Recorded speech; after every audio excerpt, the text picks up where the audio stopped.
میمونه. درود حق بر روح مجدد دوران مولانا عبدالعزیز آن گوهر ایمان. ای پیر فرزانه نور این خانه به شمع تو روشن مکی چو گلشن. الهی ما مردیم ز داغ دامنی مجاهد طبیب روحانی. رنگها بشد زد در سوگ شیرمرد سوختیم خدایا از ناله بودن. دو کفتر خونین دو گوهر زرین ضیایی و صیاد ارواحشان بادشاه.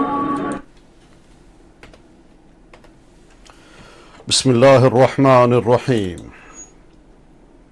إن الحمد لله نصلي ونسلم على رسول الله وعلى آله وصحبه ومن والاه. الحمد لله الذي هدانا لهذا وما كنا لنهتدي لولا أن هدانا الله. نشهد أن لا إله إلا الله وحده لا شريك له إرغاما لمن جحد به وكفر. ونشهد أن سيدنا محمد صلى الله عليه وسلم سيد الخلق والبشر عين بنظر وما سمعت أذن بخبر. اللهم صل وسلم وبارك على الطيبين الطاهرين أصحابه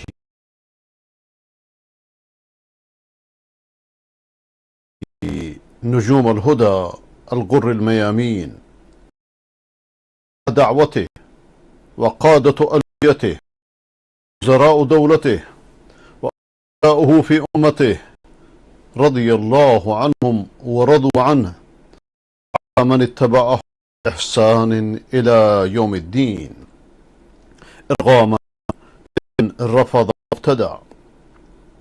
اللهم اجعلنا من المتبعين لهم بإحسان أكرم الأكرمين.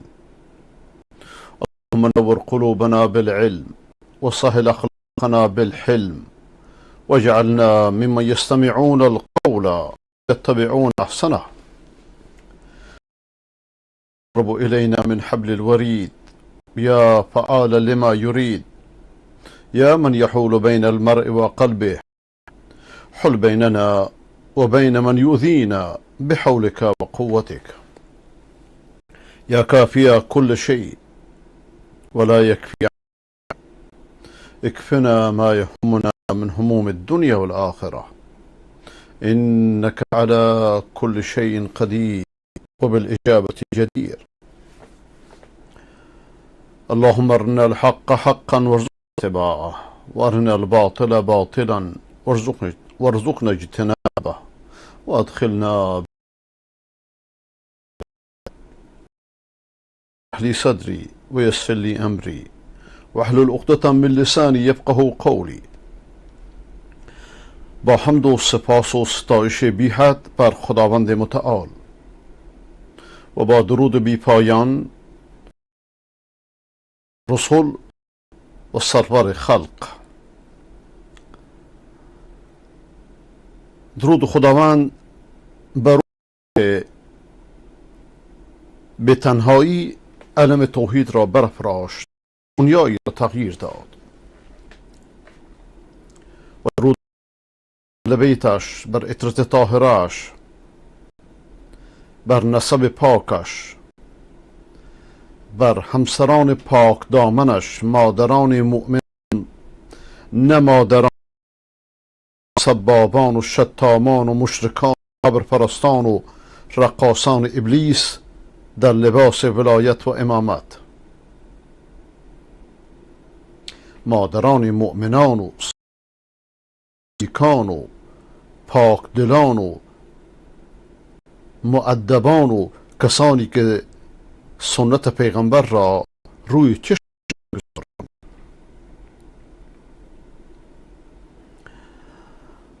و درود خداوند اصحاب محمد باد، بر یاران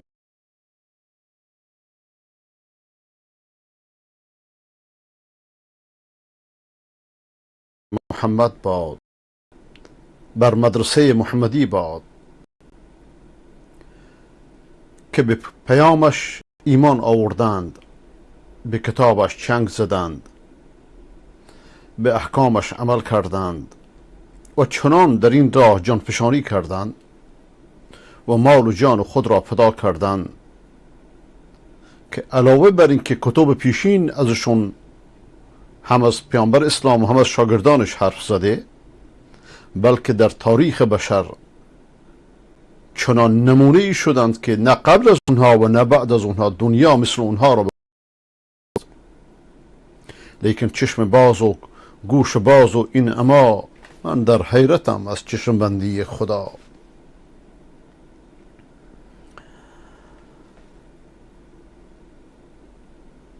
و چنان خداوند از اونها راضی شد که آیه های صریح و روشن و محکم نازل فرمود در تأییدشون و به همه مؤمنان از اهل بیت و غیر اهل بیت دستور داد که اگر بخواهید همچنان که من از یاران محمد راضی شدم از شما ای مسلمانان راضی بشم، همچنان که به اونها وعده بهشت برین دادم شما را نیز به همون بهشت ببرم، دین محمد را از یاران محمد فراگیرید. بعد از محمد از یاران محمد به نیکی پیروی کنید و تبعوهم به احسان، نه مثل کوردلان مدعی امامت و ولایت به اونها فحاشی کنید، بی تربیتی کنید، لمز و غمز کنید، را مرتد بدونید که خود مرتدند.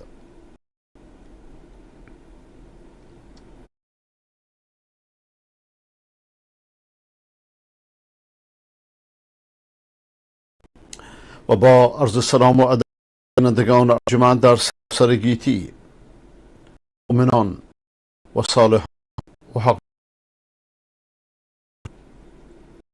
از خداوند متعال تقاضا دارم که در این اوقاتی را که در این روز جمعه مبارک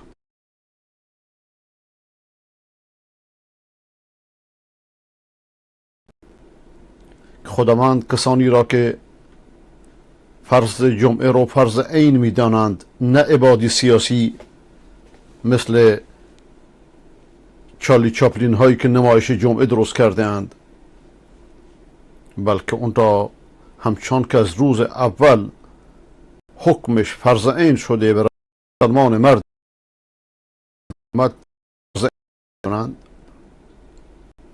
و اون را ادا کرده اند، خداوند از اونها بپذیرد. آنی را که نماز جمعه را ادا نکرده، پیامبر اکرم فرموده کسی که 3 نماز جمعه را غیبت کند از منافقان نوشته می شود. و اما در ایران شرک زده و آخوند زده و رافضی زده که در همه شهرهای بزرگش سواد اعظم مسلمانان که اهل سنت و جماعت باشند از نماز جمعه محرومند جز در مناطق خودشان، و اینجا و اونجایی که در تهران هم میخونند تو این خونه و اون خونه یک مسجد قانونی وجود نداره که این حالت را حتی اسرائیل صهیونیست غاصب فلسطین هم نداره. یعنی رافضیگری، ولایت بازی، امامت بازی از صهیونیست 1000 درجه بدتره، چون نفاقش بیشتره، دجلش بیشتره. اگرچه خود این رقاص اونه از قدیم بوده و این چنین هم هست. 1000 سال پیش اهل علم گفتند که رافضیان سواری یهودند از قدیم، برای که امامات اونها درست کردند. کسی که چیزی رو درست میکنه مهارش هم دستش میگیره. اما جنگ های زرگری و فوش های ظاهری اینها برای بچه ها خوبه، برای 4 تا بسیجی بی عقل و اطلاعاتی بی مقلد و کسی که عقلش در دست خودش نیست. اما خداوند راجع به اصحاب محمد میفرماد که من دلهاشون رو خبر دارم، تزکیهشون میکنم، تاییدشون میکنم، به اونها وعده بهشت دادم. اینا میگن نه، مرتد شدن، چون دستشون به خود پیامبر نمیرسه، اطرافیان پیامبر رو خراب کردن در ذهن شیعیان. از خداوند متعال تقاضا دارم که در این اوقاتی را که در خدمتتون مشرف هستم، آنچه را که برای اصلاح قلوب و افکار و رفتار و گفتار و کردار و خانواده و جامعه و اصلاح دنیا و آخرت من شما است، خداوند آن را زبان بنده جاری نماید. من را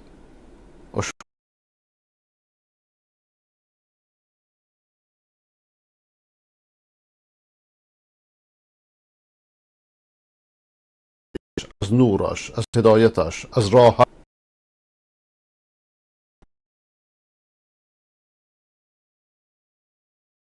منور کرد رو دین و دنیا ببریم.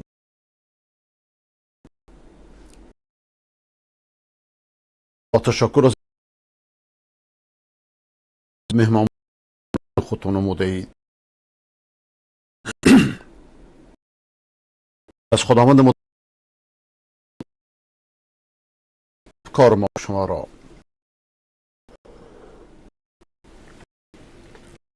با نور قرآن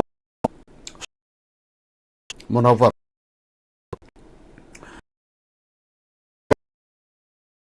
بیدینی و خرافه و از ادیات و فریبنده های شرک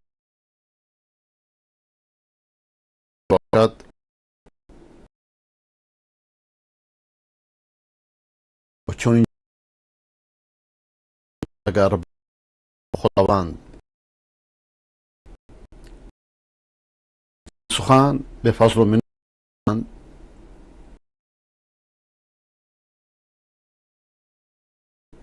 از سوره یوسف ولا نبی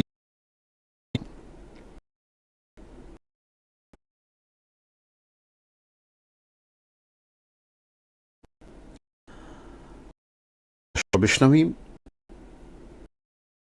از اون ترجمه و تفسیر.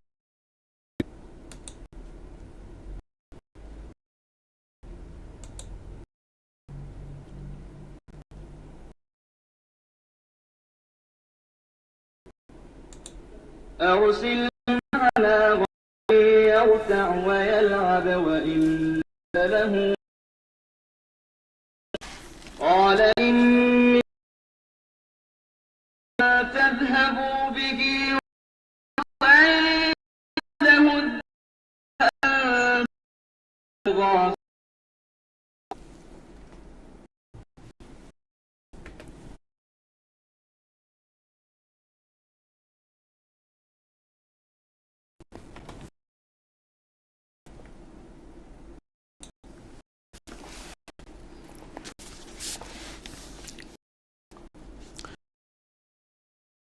راه ما در پگاه به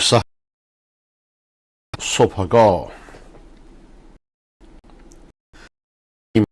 مراتع و دشت رفتیم طول و گشت ز پیش و ز پس ماییم همچون اسد پس آن اندر جواب بدین بگشود لب بر به ترک غافل بگرد شود طعمه گرگ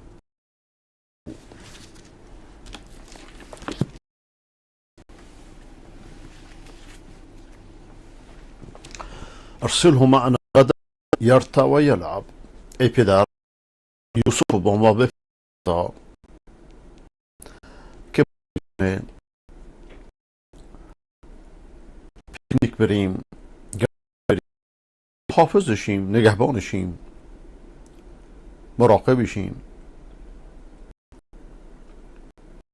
عجب قدرتی خداوند به انسان داده. طوری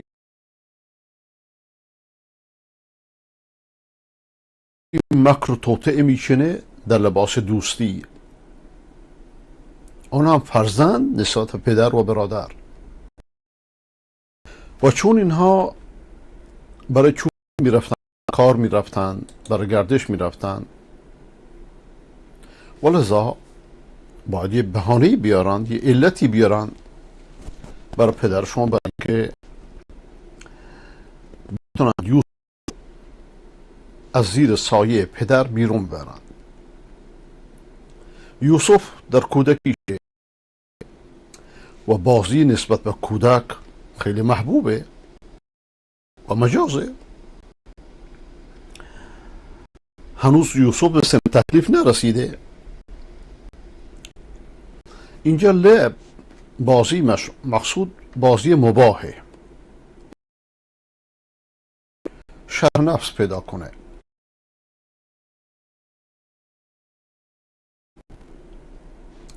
و شر اینو معمولا در میدانی باشه که در آینده به جدیت مبدل بشه، یعنی مجرد بازی برای بازی نباشه. پاسور بازی کنی، هیچ مهارتی کسب نمی کنی. اما اینکه یک کودک شنا یاد بگیره، کشتی یاد بگیره، تیراندازی یاد بگیره و امثالش، معنی بازی اینه، معنی لعب اینه. بازی که انسان از واجب باز نداره. اما لهو چی؟ لهو و لعب با هم فرق میکنن. لهو با لعب، لعب یعنی بازی، اما لهو اون چیزی که انسان از واجب باز داره. بعضی بازی ها هستند که مردم اونو انجام میدن، با هم نشستن، مؤذن اذان میده، اینا هنوز مشغول بازی هن. اقامه میشه، اینا هنوز مشغول بازی هن. این شد لهو، بازی مبدل شد به لهو، برای که یک واجبی رو ترک کردن، یک ضروریتی رو ترک کردن. اما اگه میرفت نماز میخوندن، بعد بازیشون ادامه میدادن، اشکالی نداره. حضرت یعقوب در اننی لا یحزننی اذهبوا به، ان اداة تحقیق، محققا لاجرم، من از اینکه شما یوسف رو ببرید غمگین میشم. یک عذری میتراشه، یک عذری که یه بهانه میده دست اونها.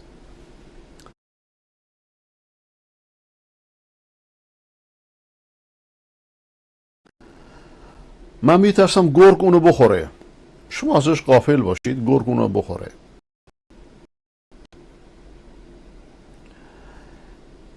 ولی به هر حال این شدت حب و عشق یعقوب و فرزند کوچکش میرسونه. من غمگین میشم که این که از یوسف جدا بشم، دوریشو تحمل نمیکنم، فراقشو تحمل نمیکنم. و از شما که میرید من میترسم گرگ بخوردش. خواستن یوسف رو خارج از شهر ببرن به بادیه، به صحرا.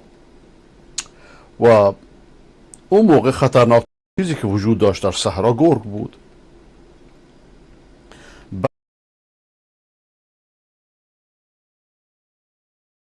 خود حضرت یعقوب میفرماید که با انتم اهنو،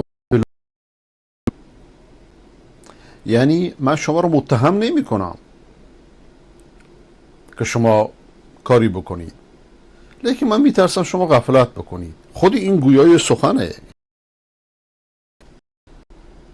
من میترسم شما مشغول بازی باشید، گرگ بیاد اونو بخور. خب وقتی که پدر چون این حرفی میزنه،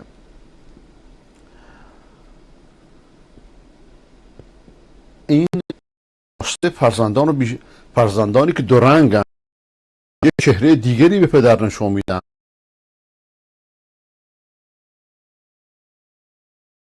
در قلبشون یه چیزی دیگره،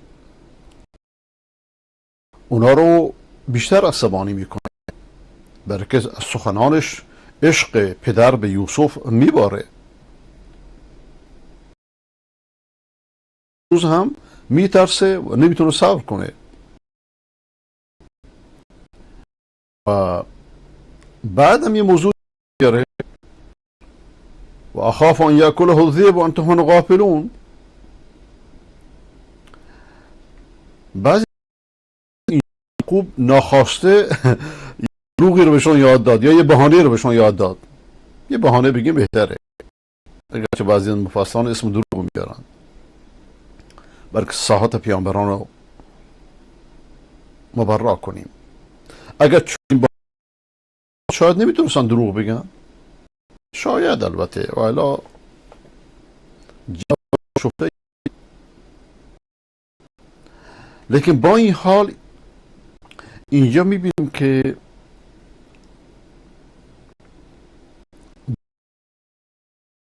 برای همین برادران یک عذر میترا. یاکل الذئب و انتم غافلون. نگفتم شما نشستید، یعنی شما قصدی نه،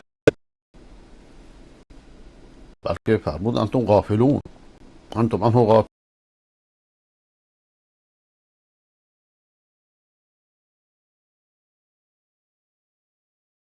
ببرید قسمت جواب و اصلا اونها شد. ولذا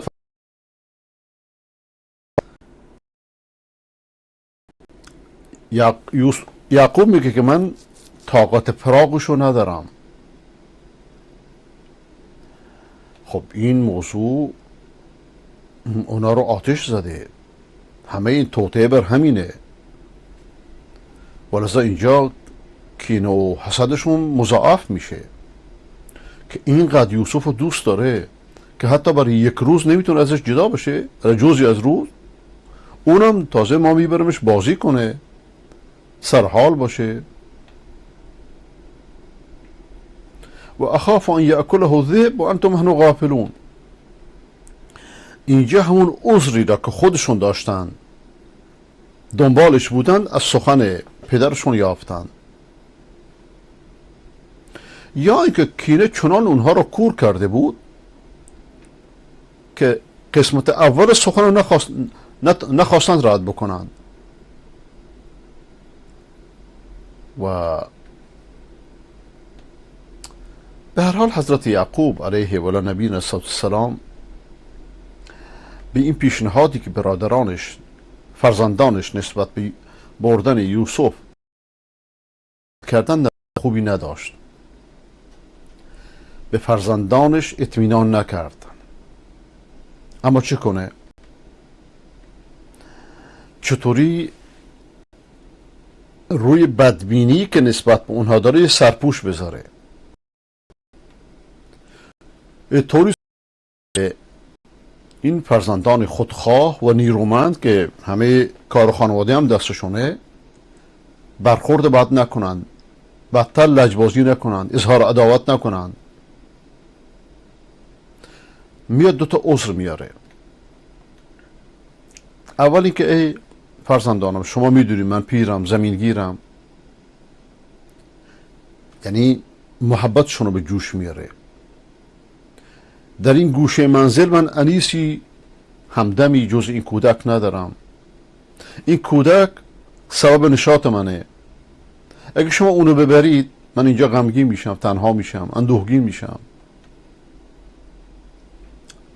دومی که یوسف کودک نورسه، بیابان جای درندگان، یوسف اگه اتفاقی بیفته قادر به دفاع از خودش نیست. من میترسم شما ازش غفلت کنید، گرگ بیاد اونو بخوره، بدره. پس بهتر اینه که شما برید اونو با من بذارید. لیکن فرزندان خودخواه که قلبشون مالامال از حسد و کینه، عذر پدر پیر و پرتوتشون رو نپذیرفتند و از اینکه به غم و اندوه میفته هیچ ابایی نداشتن. میاد قسمت دوم سخنشو جواب میدن. چگونه ممکنه ما یه عده جوان نیرومندیم، ما با یوسفیم گرگونو بخوره؟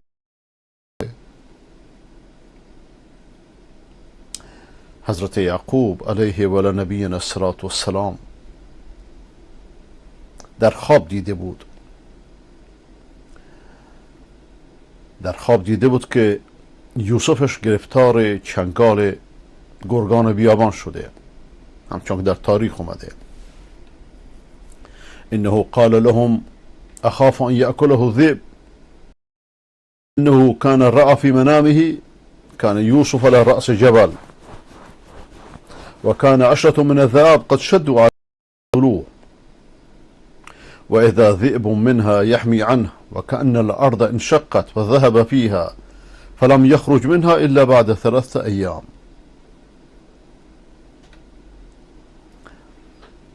وقتی بهشون گفت که من میترسم گرگ اونو بخوره، برای اینکه در خواب دیده بود که یوسف بر بالای کوهی است و 10 تا گرگ بهش حمله میکنه تا او رو بکشن. ناگهان یه دونه گرگ ازش دفاع میکنه. این همش خوابه و گویا که زمین باز میشه، یوسف درش میفته، 3 روز بعد از اونجا خارج میشه. به این خاطر بود که از رفتن یوسف بیم داشت، اونو خطرناک میدید. و شاید مقصود از گرگان هم همین برادران حسود بودن و شاید بیابان فلسطین گرگای زیادی داشته،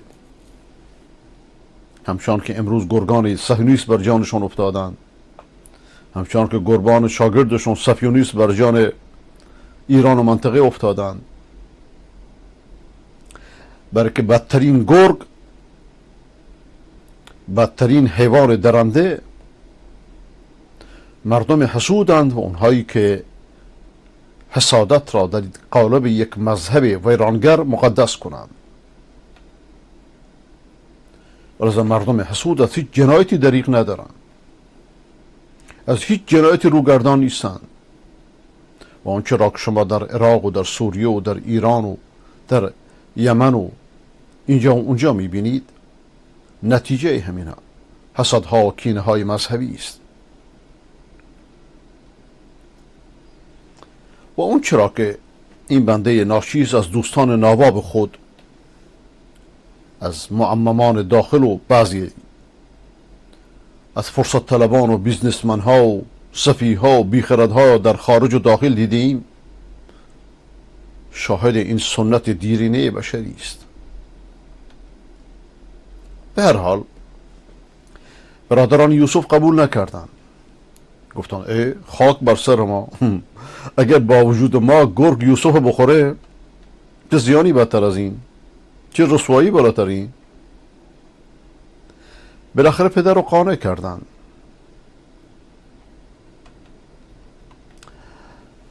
بعضیا نوشتند که برادران یوسف وقتی دیدند که پدر رو نمیشه قانع کرد، حس بدبینی رو درش دیدن، آمدند خود یوسف رو دیدن که ای یوسف، تو از پدر بخواد، درخواست کن که یه روز با ما به گردش بیایی. یوسف پاکتینت با ذهن صاف خودش چی میدانست که اینا چه نقشه‌ای دارن؟ چی میدانست که برادرانش دشمن جانشن؟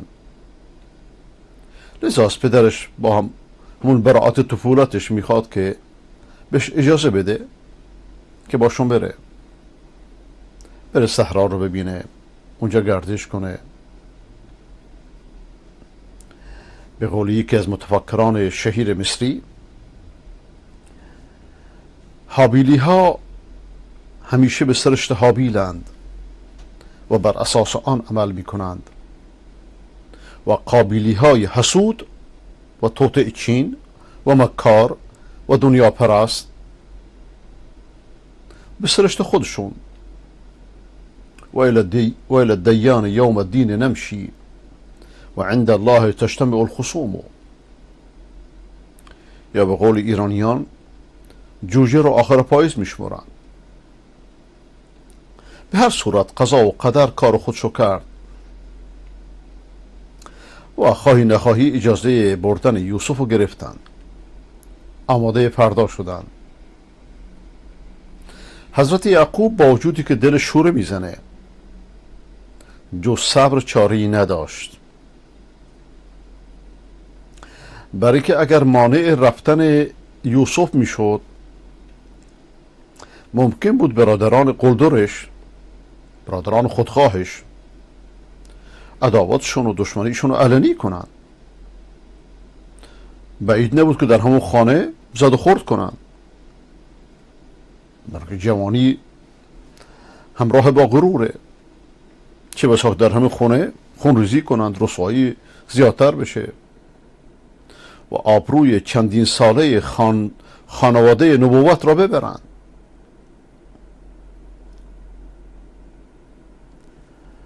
و این چونی بود که یوسف بردن، او رو در چاه انداختن و حتی یعقوب نتونست بیشتر تحقیق کنه، یا مثلا به قول اونا که گور خورده شه، بدن نیم خورده یوسف رو که به قول که اونا میگفتن گور خورده ازشون بخواد، برای که ممکن بود لجبازی کنند برن یوسف رو بکشن. به هر حال وقتی که اذن بردن یوسف رو به صحرا گرفتن، شبانه با خاطر جمعی نقشه انداختن برادرشون در چاه کشیدن، ببینید که حسد چیکار میکنه، و تا صبح به خود دلداری دادن و جرأت این جنایت رو به خودشون تلقی میکردن که ما یوسف رو میکشیم، اون از پدر دور میکنیم، محبت پدری رو به خود اختصاص میدیم، بعدش توبه میکنیم.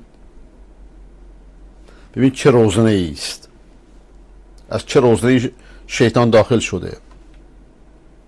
همچنان که تمام جنایتکاران همین افکار رو در خیال خودشون میپرورانند، جنایتکاران دینی بخصوص، و این خود بزرگترین دام شیطانه. نقشه شیطان اینه که بشر رو به گناه وامی داره، به امید توبه ای که شاید هرگز هم بهش نرسه، موفق نشه. فرزندان یعقوب چه جوابی به عذر پدر دادن؟ انشالله اینو در جلسه بعدی اگه خدا عمری بده ادامه خواهیم داد. و صلی الله علی سیدنا محمد و علی آله و صحبه اجمعین. بریم سراغ کلیپ هاتون.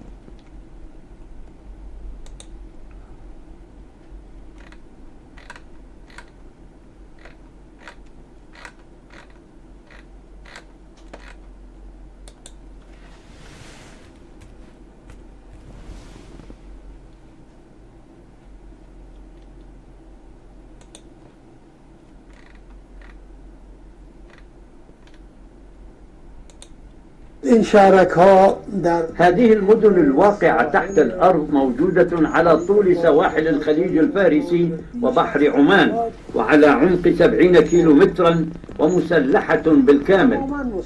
شهرک های موشکی سپاه در طول ساحل خلیج فارس بیش از 70 کیلومتر عمق دارند. گویند پس از این اظهارات فرمانده سپاه، دانشمندان پروژه تحقیقاتی حفاری آمریکا جامه ها دریدند و برای نمونه برداری از عمق 70 کیلومتری به سمت ایران حرکت کردند. عمق پوسته زمین 40 کیلومتر و عمیق‌ترین حفره‌ای که بشر تونسته برای تحقیقات حفر کنه 12 کیلومتره. بشر هیچ وقت به عمق بیشتر از این نرسیده بود تا اینکه دانشمندان سپاهی با اقتباس از افسانه سفر به مرکز زمین دست به شهرک سازی در عمق 70 کیلومتری زدن. اونا تو گوشته زمین در دمای 1000 سانتیگرادی دارن موشک بازی میکنن. خبرگزاریاشون هم با غرور این افتخار رو منتشر کردن و عده‌ای ذوق در ولایت همون رو باور کردن.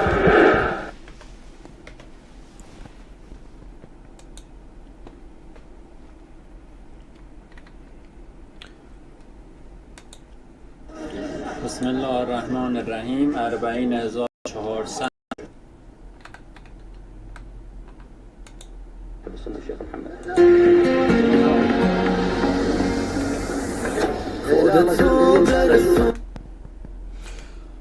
تواضع حاکم دبی جهانی شد. وقتی متوجه میشه طوفان خانه مردم روستای دور افتاده‌اش رو تخریب کرده، خودشو میرسونه. ببین چیکار میکنه.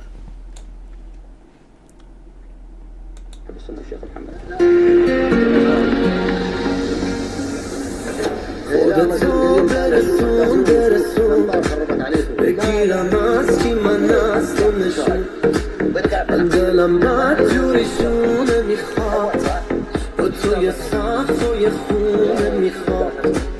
من دلم از دوری خسته شده، شاخه یه روز شکسته شده.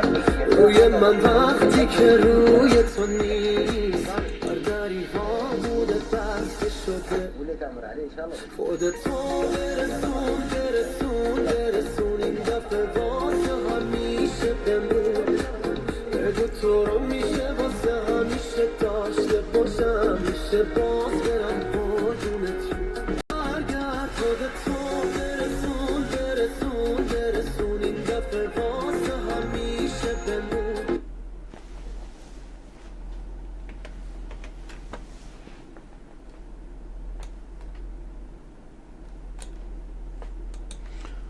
حکام دنیا میرن برای به مردمشون برسن. امام زمان آقای خامنه‌ای میره پلاک 244 تهران برای ازدواج مخفی. این کار آخونده است. بفرمایید. اینم 40شون بسم الله الرحمن الرحیم. که کل 40 یک بدعت گمراه کننده و از ابتدا تا انتها شرک و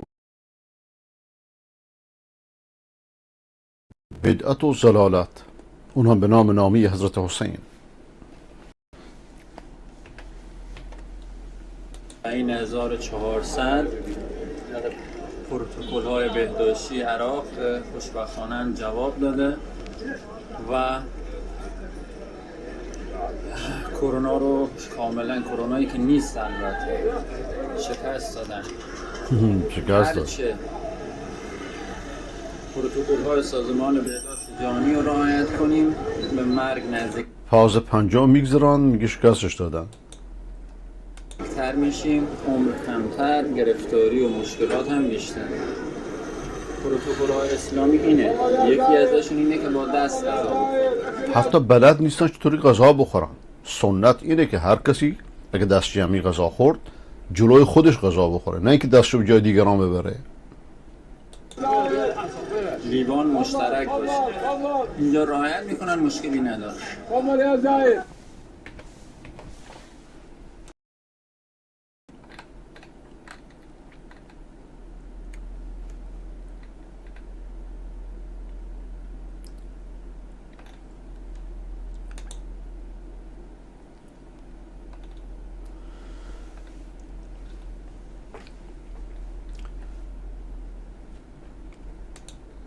مولوی صاحبا چقدر امام ابو حنیفه رحمت الله علیه گفت، اما یک قدم اون رفت. مجبور دو قدم شما برم دیدم. خب میگه مولوی صبا مولوی ها امام ابو حنیفه رو اسم بردند فلان فلان، میگه ولی یه قدم جلوتر میخواد. اون جلوتر چیه؟ الان ببینیم این قدم جلوتری که ایشون میخواد بره و کشف کنه چیه. قدم اصول رو ای مردم، در یک مجلس چند روز پیش بود، ما گفتم ای عواما شما خفه نشوین که والا از ما مردم دزد است، از ما اختطافگر است، از ما قطاع طریق است، ملا پاک صاف در جنت میره. که اینا که همش حرام. ببینم در مقابل این حراماشون چه موضعی میگیرید. خدا گفتم شما از دزد ما خبر نیستین. ببین الان ایشون از یه دزد بزرگ خبر میده، یه قدم جلوتر چیزی رو کشف میکنه. ببینید عقلها وقتی چپه میشه چطوری میشه.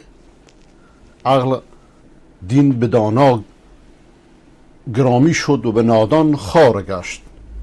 دین چو پیش گاو باشد یا پیش نادان چو گاو باشد یا سامانی، هم این معنا. یعنی به هر حال دست دانا بیفته عزت پیدا میکنه، دست نادان بیفته ذلت پیدا میکنه.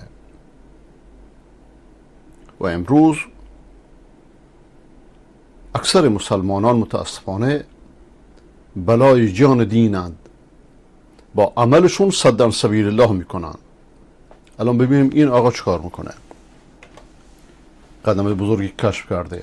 از قطاع طریق ما خبر نیستیم، از اختطافگری ما خبر نیستیم.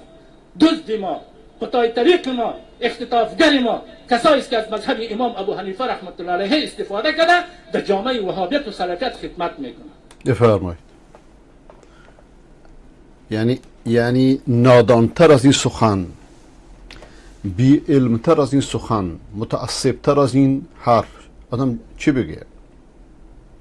حرف بیست که نه اساس علمی داره نه اساس عقلی داره.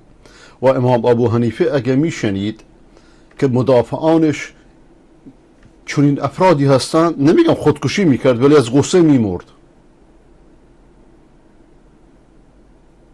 رحمت الله تعالی علیه. دین به دانا گرامی شد و به نادان خوار گشت. پیش نادان دین چو پیش گاو باشد یا سمن. دزد مال تو خیر است، دردش میره، اختطاف دردش میره، چند شلاق میزنه، 1 لک 2 لک 50,000 تسلیم میکنی خلاص میشی. از دزد دین چه رقم خلاص میشی؟ آخه این دزد دین نیست. کسی که مذهب حنفی درس خونده رفته سلفی شده، یا با سلفی خوشبش داره یا تقلید نمیکنه، این که دزد دین نیست. این حماقت شما رو میرسونه، این بی عقلی و بی علمی شما رو میرسونه، این عوام فریبی و کلق شقی شما رو میرسونه.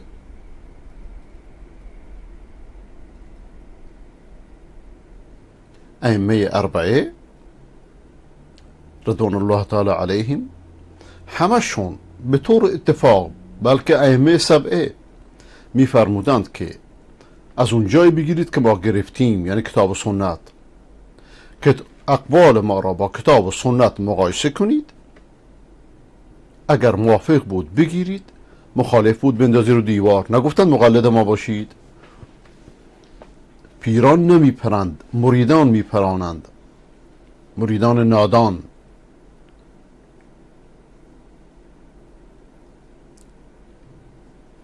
که امام ابو حنیفه یا امام احمد یا امام شافعی یا امام مالک یا امام جعفر صادق یا امام ثوری یا بقیه ائمه گفتن که به مقلد ما باشید؟ که هر که مقلد ما نباشه دزد دینه. عوام زدگی دین همینه. از دزد مذهب چه رقم خلاص میشی؟ از اختطافگر دین چطور خلاص میشین؟ از اختطافگر مذهب چطور خلاص میشین؟ بر یاد خدا ای عواما، چطورتان بگید شما کلگتان مذهبیستین؟ کدام مسئله ای که از علمای سابقتان یا از علمای مذهبی امروزیتان شنودین همان مسئله را قبول بکنید. نه خدا چنین نگفته، نه خدا چنین گفته نه پیغمبرش.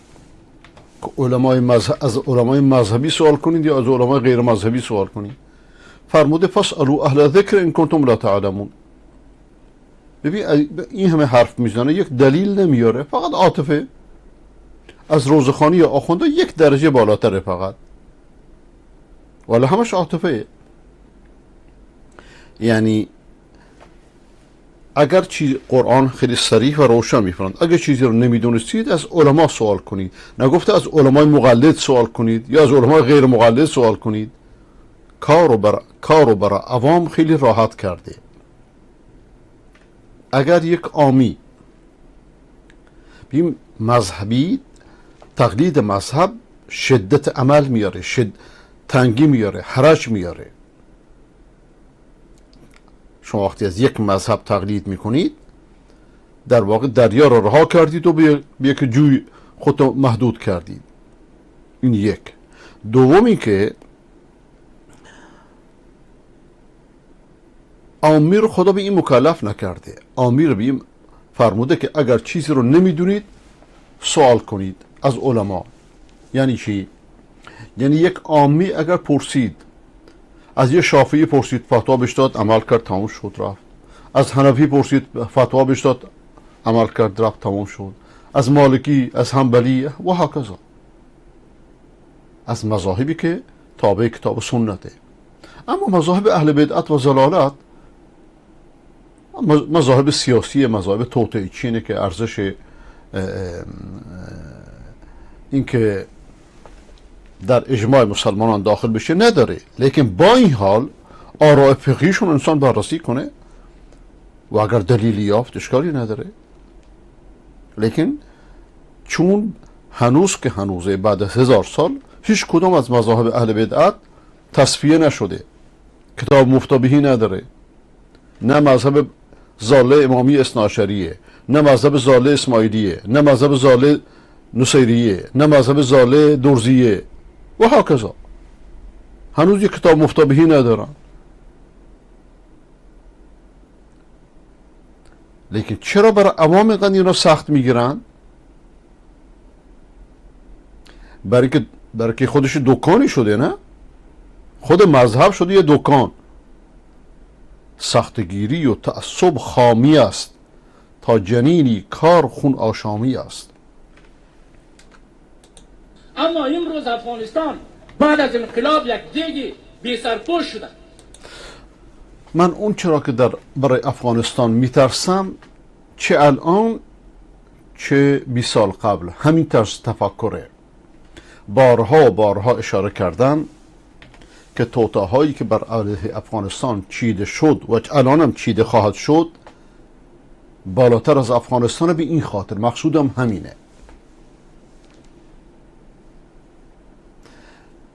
برای که جامعه عوام زده، البته مخصوص افغانستان نیست، اکثر مناطق اسلامی اینطوریه. به یکی از علمای بزرگ افغانستان که من بسیار بهش احترام قائلم، ازش سوال کردم که عکس گرفتن که مشکلی نیست، که چرا شما همه سخت میگیری؟ میگه ما اگه بگیم عکس گرفتن مشکلی نیست ما رو وهابی میگن. یعنی چی؟ در صورتی که سلفی ها در این مدت مثل حنفی ها شدت عمل به خرج میدن، هر دوشون عکس جایز نمیدونن. اما وقتی که عالمان در مسئله اختلاف کردند، یعنی حرج برداشته شد. شیخ بخیت مطیعی 50 سال قبل اجازه داده که فتوا داده که نه، عکس گرفتن مشکلی نیست، بخصوص که اگه برای ضرورت باشه. امروز همه دارن خانه کعبه رو طواف میکنه، موبایل دستشونه، چیکار میکنی الان؟ همونی هم که میگه عکس گرفتن جایز نیست با موبایلش عکس میگیره. همونی که میگه تلویزیون جایز نیست تلویزیون داره، چیکارشو میکنی؟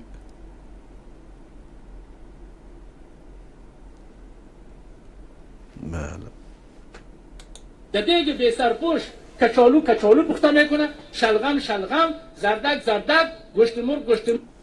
خب دیگه فکر کنم بر همین کافی باشه. فعلا ایشونو با زردکاش رها کنیم و حیفه که یک مولوی اینجوری حرف بزنه. و متاسفانه چون مدارس پاکستان و افغانستان قریب به اتفاقشون یک مذهب میخونن بخواهی نخواهی اینجوری متعصب بار میان. ولذا از روز اول بنده ایرادی که گرفتم از بیانیه طالبان محترم همین بود که چرا یک مذهب رو رسمی میکنید، در سر برای خودتون درست میکنید.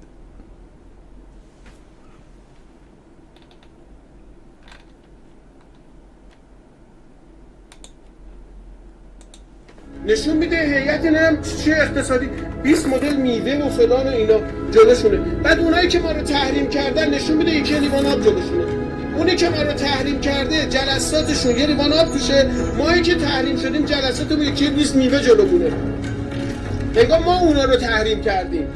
این که دهن روزنامه ها رو بستید کسی چیزی نگه مفهومش این نیست که مردم نمیدونن که. کدومتون مریض شدید نرفتید اروپا برای درمان؟ بگید خب بدونیم کدومتون اروپا در.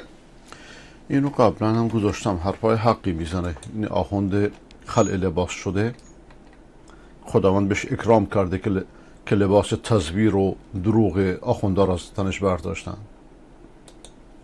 کشوری را نام ببرید که بیارزشترین پول را دارد. کشوری را نام ببرید که بیارزشترین پول را دارد.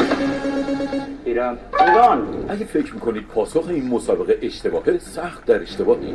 اگه خیال کردید که ارز کشورهای جنگ زده و قحطی زده ارزش پایینتری از ما دارن، بازم سخت در اشتباهید. ارزش پول ملی به علت رکود اقتصادی و تورم بیارزش میشه. وقتی قدرت خرید جامعه شدیداً کم میشه و میان افراد شکاف حقوق به وجود میاد، ارزش پول ملی هم به فنا میره. ارزش پولای ملی ثابت نیست، اما ریال ایران در دهه اخیر همیشه جزو بی‌ارزش‌ترین ها بوده و در سالهای اخیر در برهه‌های رکورددار بی‌ارزش‌ترین ارز ملی جهان بوده. ما رکورد زدیم. اما میدونید با ارزش‌ترین ارزها متعلق به کدوم کشورهاست؟ همین همسایه‌های جنوبی خودمون، کویت و بحرین و عمان. بله، فاصله بدبختی و خوشبختی ما ملت‌ها مرزهایی که نوع حاکمان رو تایید می‌کنن.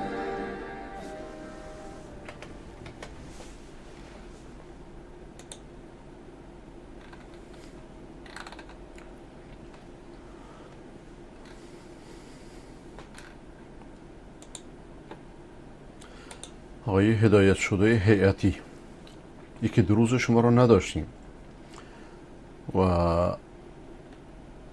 گویا که در وقت برنامه پیام ندادید، پیام شما رو ندیدم.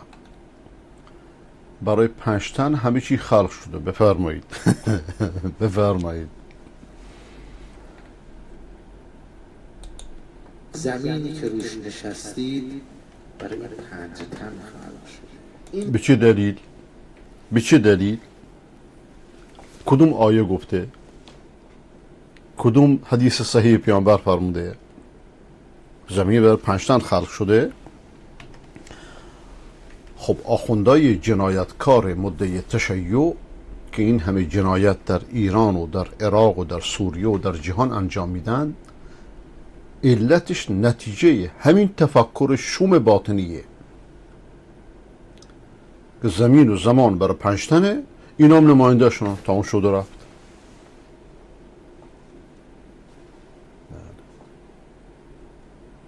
5 تن یه شأنشون امامته، یه شأنشون رسالته، اینا علت خلقت آدم.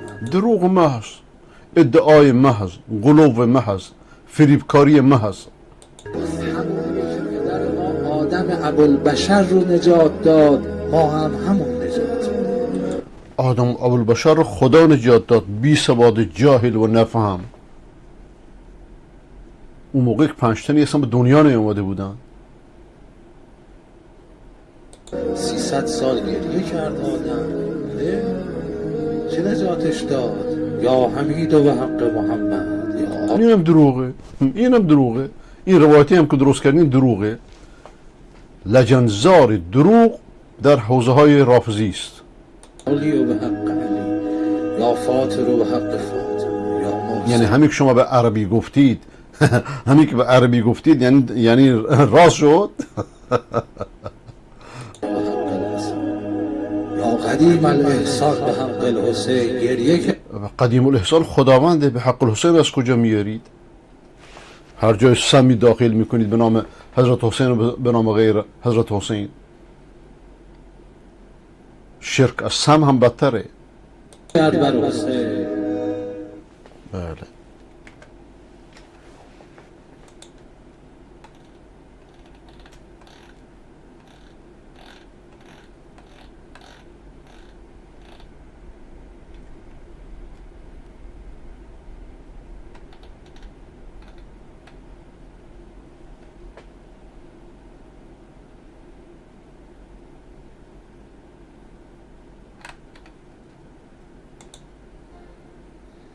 حق ندارد حاکم و ولی امر در وقت یه ناحیه را بیشتر بهش توجه بکند تا ناحیه دیگر.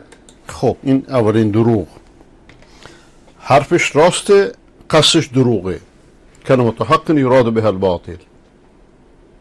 این حرفا رو با تقیه میزنه اول انقلابه که دل اهل سنت رو به دست بیاره، فریبشون بده.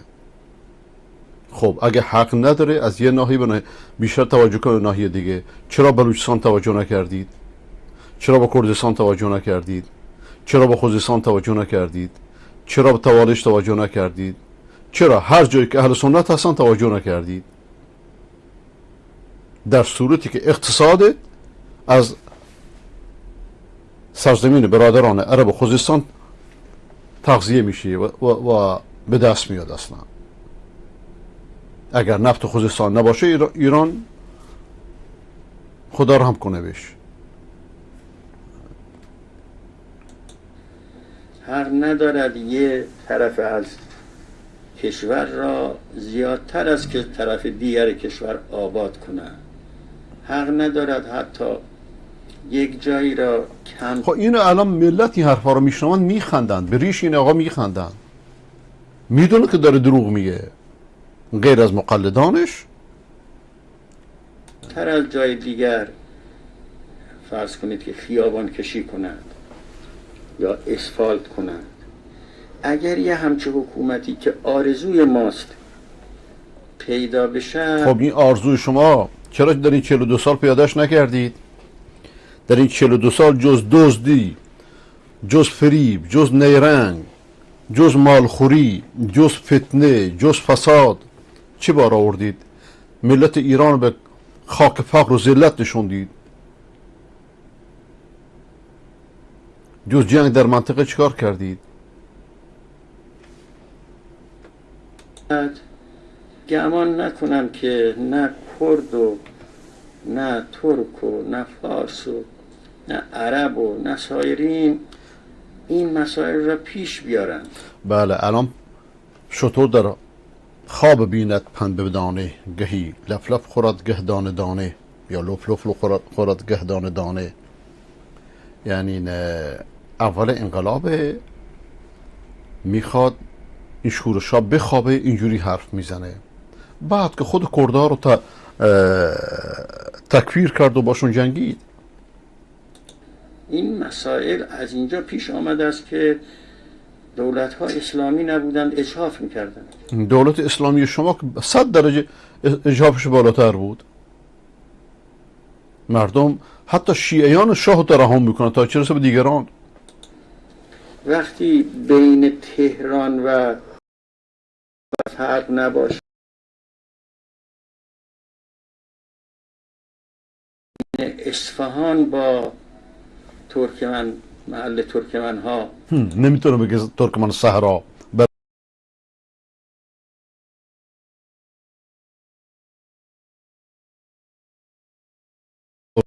ترکمن صحرا نمیگه. این وقتی که در ترکمن صحرا جنگه، در کردستان جنگه، شورش شده. در حکومت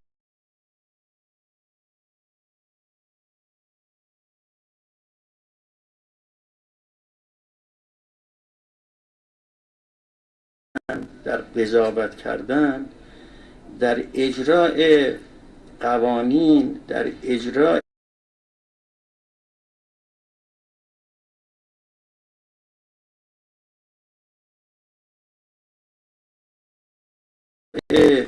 برنامه ها. سال گذشته بدترین تبعیض ها، بدترین جنایت ها، بدترین ظلم ها که روی لنین و استالین رو سفید کرده رخ داده. لیکن این لم تستحی پس نماشید. پیامبر خدا صلی الله علیه و سلم فرمودن چه آزار نداری، چه حیا نمی کنی، هر چی دلت میخواد بگو. دست شما درد نکنه آقای هدایت شده هیئتی، زحمت میکشید، کلیپ‌های مهم میفرستید.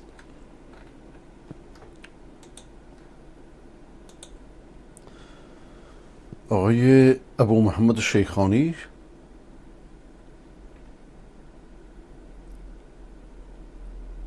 سیخ 6 جگر، سیخی 6000، این چیه؟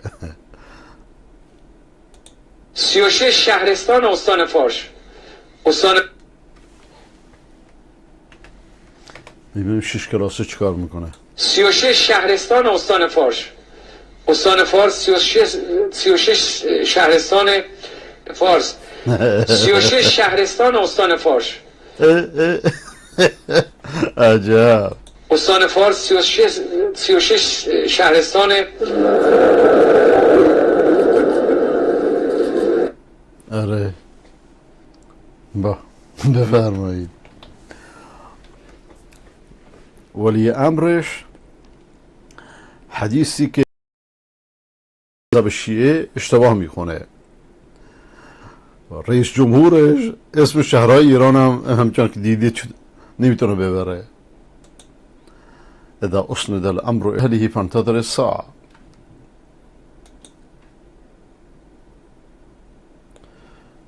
آقای هدایت شده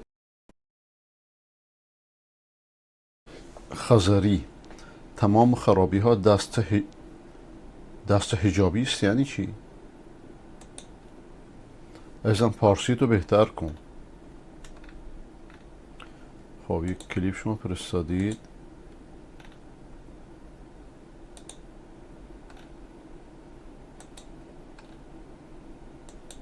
نمیاد.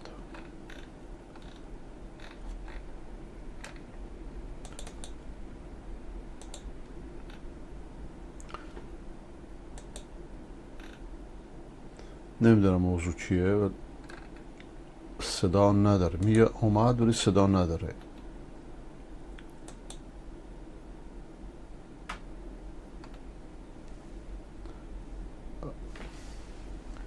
صداش هرچی باز میکنم بازم بسته، باز نمیشه.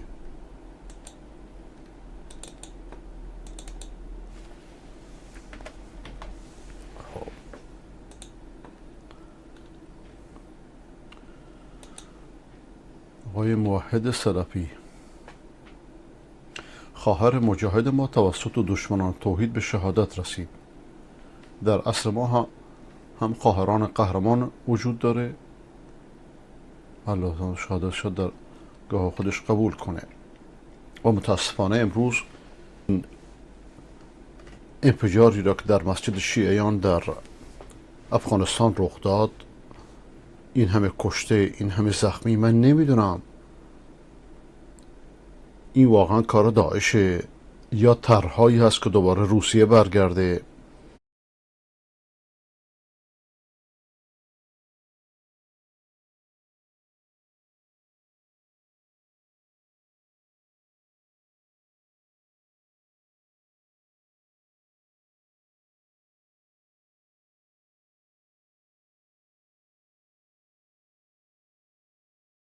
هایی داره ریخته میشه، من نمیدونم. جنگ شیعه و سنی را بندازند که ایران دخالت کنه، روسیه دخالت کنه.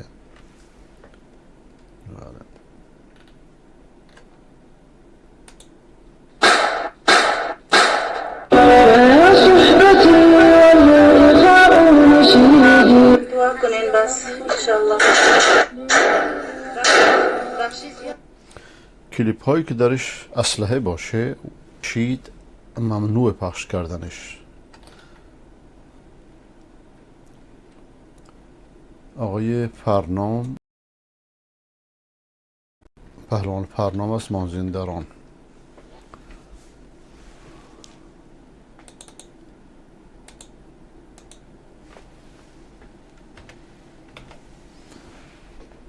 هفتم سخت عمو، نمیدونم، من تا ششم خوندم.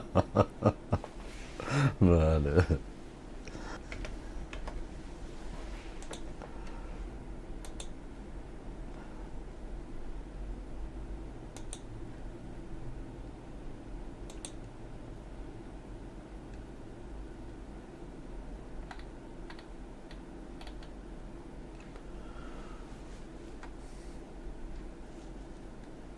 آقای عبدالرحمن از شبکه یوتیوب توحید از روسیه تاجیک: این سخنان مولوی عبدالحمید تا چه حد صحیح است؟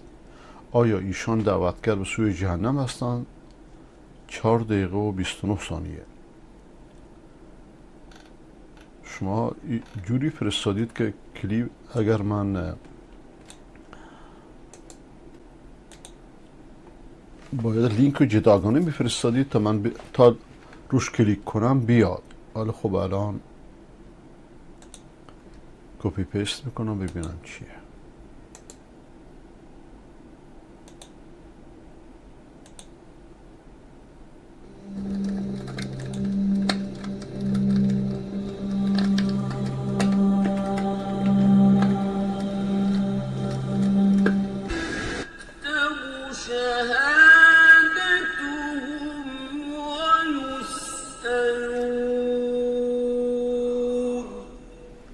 ملی و در راستای امنیت ملی برادران اهل سنت از روی اعتقاد نه از روی سیاست همواره در کنار برادران شیعه و در کنار حضرت علی و مسئولین نظام جمهوری اسلامی بودن. و در آقا کسی اگه به شیعیان گفت برادر مشکلی نیست که چرا غلو میکنید؟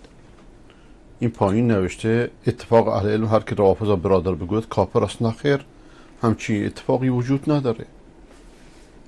بعد برادری که فقط در دین نیست که در قومیت هست، در ملیت هست. اخا آدین، اینا با هم یک دین بودن، قوم عاد نه. و این پیش شما شاید تو تلویزیون ظاهر نشه که اینجا نوشته که اتفاق اهل علم هر که روافض را برادر بگوید کافر است. نخیر، این دیدگاه داعشه فقط. اما اگه اعتقادشون رو صحیح بدونه اون موضوع دیگریه. بعد انسجام ملی چیز خوبیه. یعنی الان طالبان کافر شدن برای اینکه به شیعیان امنیت دادن، هموطنشون میدونن، یا به سیک ها یا به بقیه کافر شدن. این دیدگاه غالی خوارجه. مسئولین نظام جمهوری اسلامی بودن و در تمام عرصه ها و سانه ها از نظام جمهوری اسلامی قاطعانه حمایت کردن. آره، این سخن درسته.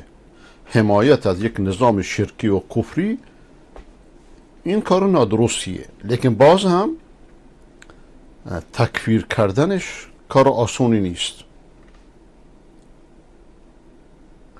شما وقتی میتونید تکفیر کنید که لکم من الله برهان،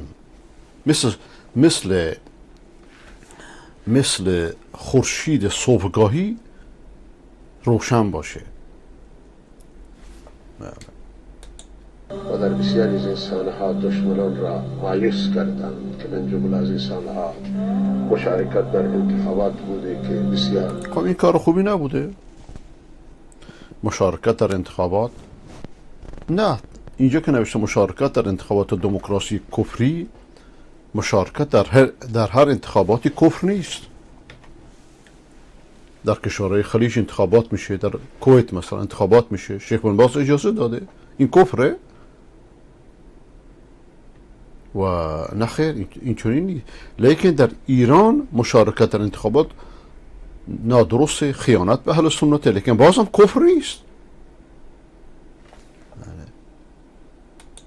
گسترده و فعال و در همه سانه ها که مسئولین نظام نگاه کردن و مراجع و علمای آیات اعظم صدا کردن و مسئولین صدا کردن، اهل سنت و جماعت در کنار برادران شیعهشون در سانه ها حضور پیدا. برادران و خواهران اهل سنت شما در این انتخابات وفای خودشون را به ایران اسلامی و حمایتشون را از سربلندی ایران اسلامی به نمایش گذاشتند. خب اینجا این خیانتیه که ایشون به دین کرده. آقای صوفی عبدالحمید ماهیت وجودیش در همین نقطه که به نظام خدمت میکنه و گناهکاره، شکی نیست که در این مورد گناهکاره. اما اینکه کفر بلکه او اولا کافرش نمیدونه که شما کفر بدونیدش. اونگهی اگر این منطق شما ببینید، این نظریه که داعش داره، پس همه نظام هایی که در سرزمین مسلمانان هست همه اینا کافرن، نعوذ بالله. چون اکثرا انتخابات دارن. اگه قطر کافره، پاکستان کافره، نمیدونم افغانستان که هنوز نشده، یا جای دیگه، یا کشورهای خلیج، یا کشورهای مغرب عربی، همه کافرن. میدونی یعنی چی کافرن؟ یعنی مالشون جانشون حلاله. همین کاری که کافران مرتدن یعنی. خب و همین کاری که داعش میکنه، با این دیدگاه دنیا را آشفته کرده. با این دیدگاه هر جا که رفته به اهل سنت ضرر زده. مشارکت در انتخابات دموکراسی کفر نیست اگه مصلحت بزرگی درش باشه. علمای پاکستان در پاکستان به پارلمان میرند، علمای مسلمان در هند هندو به پارلمان میرند. اینا همه کافرن.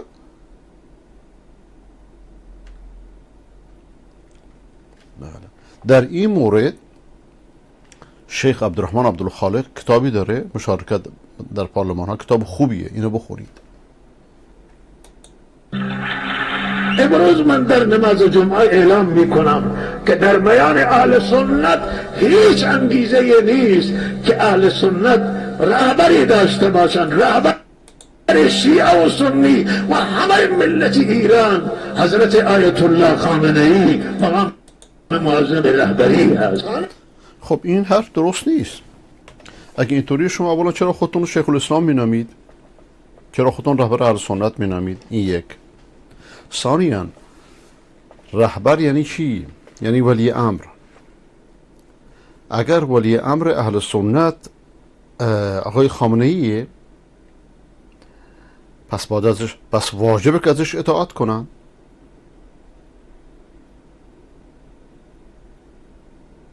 در صورتی که اولیای امور، البته این چیزها رو ایشون نمیدونه. سواد آقای مولوی عبدالحمید هم 6 کلاس هم درس نخونده، 2 کلاس هم درس نخونده. برای اولین بار اینو میگم. بار یه خط نوشت، نگاه کردم 3 تا اشتباه در یک سطر داشت، 3 تا اشتباه املایی. خب این چیزها رو ایشون درک نمیکنه. و اولیای امور در حکومت اهل سیاستند و در دین اهل علمند. از وقتی که حکومت دست غیر عالمان افتاده، در این عصر بهتره که دست عالمان نیفته. چون عالمان ما دیدیم در ایران چیکار کردن. از یک طرف، و این موضوع شرح دادم، الان نمیخوام دوباره برم، بلکه موضوع وسیعیه. لیکن اولیای امور مسلمانان کیا هستند؟ حاکمان و عالمان. عالمان فتوا میدن، حاکمان اجرا میکنن. آیا آقای خامنه‌ای از شما فتوا میگیره؟ ایشون که خود آقای صوفی عبدالحمید اهل فتوا نیست اصلا. ولذا این همه دست انداز میره، نمیدونه چی میگه. در موقعیتی قرار داره که خودش نمیدونه چطوری کار بکنه. یعنی این موقعیت بزرگتر از خودشه. الان ببخشید من اینجوری حرف میزنم. یعنی چی که اهل سنت رهبرشون خامنه ایه؟ رهبر یعنی ولی امر، یعنی باید واجب که ازش اطاعت کنن. این در وراش حکم شرعی هستش. یعنی در منشط و در خوشی و در ناخوشی. در صورتی حرف نزده. قانون اساسی همین دولت شرکی و طاغوتی به اهل سنت حقوقی داده، اما اینا اجرا نمی کنن.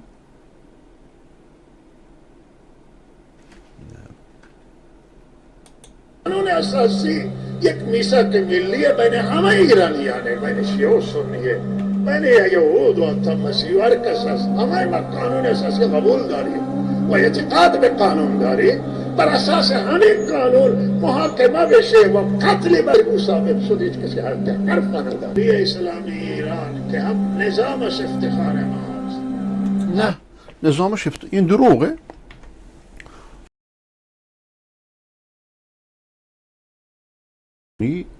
باعث افتخار هیچ مسلمانی نیست، بلکه باعث ذلت و خواری مسلمانانه. اگه باعث افتخار باشه چرا یک مسجد در تهران نباشه؟ در شیراز، در تهران، در شیراز یکی بود که امام جمعه شو کشتند، در تبریز، در همدان، در همه شهرهای بزرگ ایران. این باعث افتخاره؟ نفاق همینه، ایشون داره نفاق میکنه. و جالب اینه که مردم هم توجیهش میکنه. چیکار میکنه؟ نمیتونه.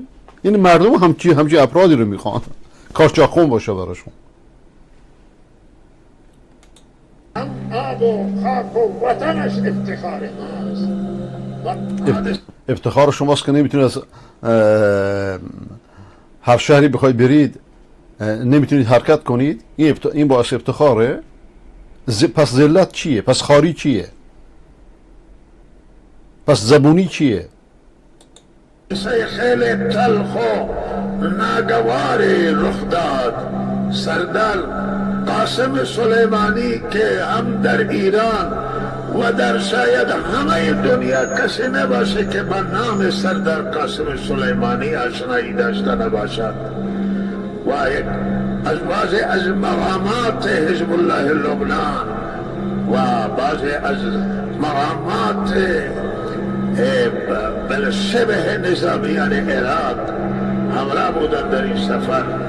با ایشون همراه بودن در فرودگاه بغداد. ظاهرا اونجا مورد حمله راکتی قرار گرفتند هوایی و به درجه رفیع شهادت رسیدن. این دروغه. این شهادت دروغینه که شما میدید. این هم دلیل بیسوادیته و هم دلیل دروغگویی. مشرک شهادت نداره.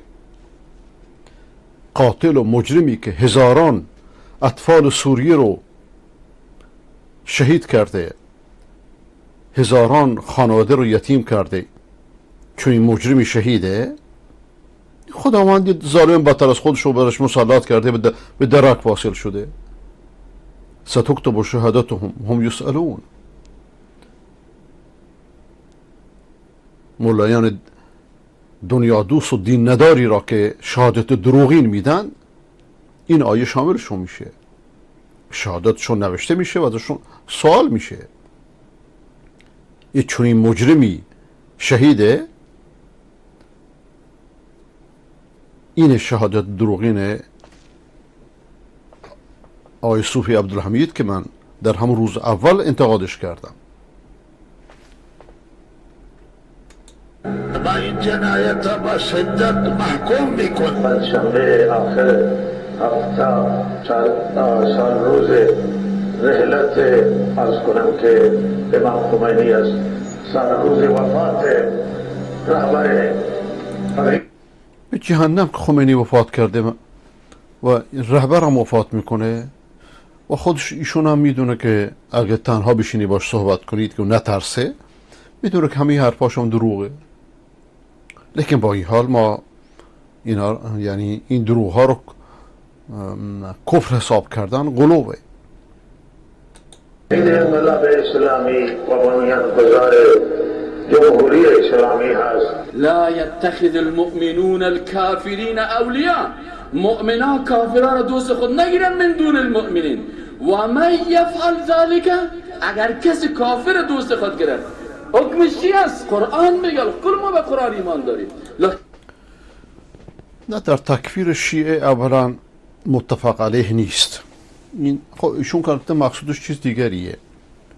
عالمان شیعه در کفرشون شکی نیست، لیکن عوام شیعه را تکفیر کردن و براشون رشیدن به نظرم یه ظلمه.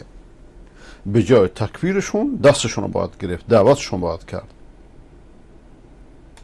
لكن آیات خود میگن چی میگن؟ و یفعل فلیس الله فی شیء. خلاص. ایشون مقصودش نظام طاغوتی غنی بود که رفت و تمام شد. از جانب الله در هیچ چیز نیست، نه در اسلام است، نه در ایمان است، نه در امت رسول الله صلی الله علیه و آله است. کل ارتباطش با خالق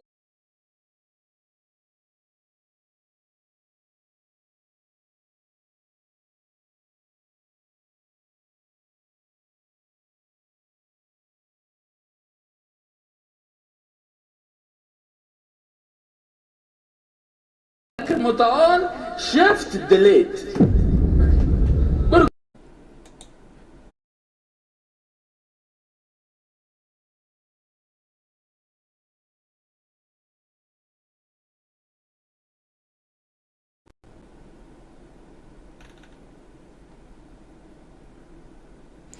آیا قانون اساسی ایران طبق اسلامی هست؟ بعضی اصولش اسلامیه، بعضی نه. بعضی اصولش اسلامیه،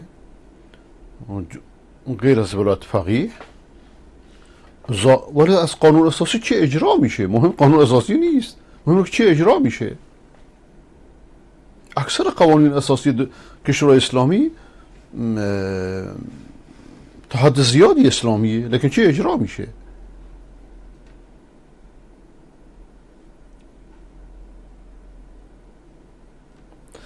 بعضی از دوستان گاهی یک دوست نادان سوالی میکنه که به نفع دشمن داناه. هر سوالی رو مطرح نکنید، هر سوالی رو که در خاطرتون گذشت مطرح نکنید، اون چی که به نفعتونه مطرح کنید. خون و مال کافر حربی مباهه، غیر حربی نه.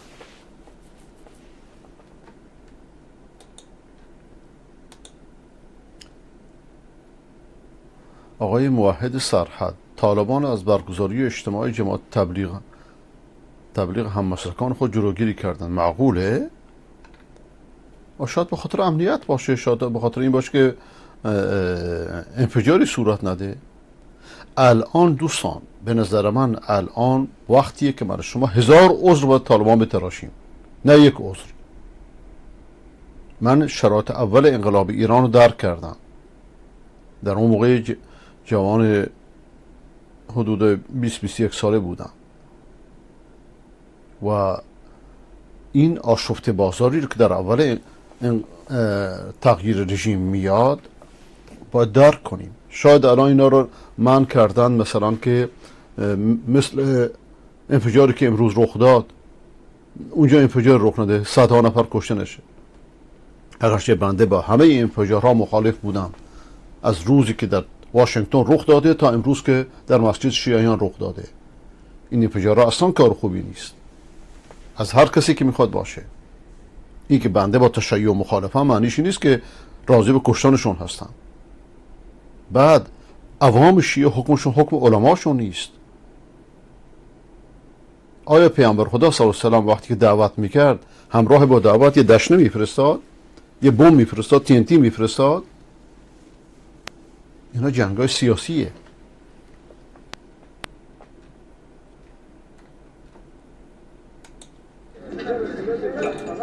برادران سپو چه زحمت کشیده شده بوده بالا از اینا همه دیگ و پایه از اینا موندن.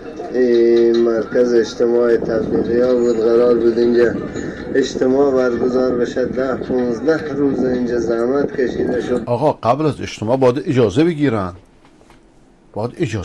ببینن آخه دولت برای چیه؟ برای که مصلحت ملت رو رعایت کنه. داربست و خیمه و اینا زده شد. بعدن امارت اسلامی اومدن گفتن شما نباید اجتماع خود برگزار کنید. اینه از این کار امارت اسلامی. به نظرش آقا شما این دولت پایداریه؟ نه، اگه دولت به خاطر مصلحتشون گفته بله. اگه دولت به خاطر مصلحتشون گفت، یعنی اگر اجازه شو میداد، خب همین انفجاری که امروز در مسجد شیعیان انجام دادن اینجا هم انجام میده. اونی که انفجار میده که همه رو کافر میدونه، براش مهم نیست کی باشه که. خب صدها نفر اینجا کشته میشد خوب بود؟ اون نگفت که چرا طالبان من نکردن؟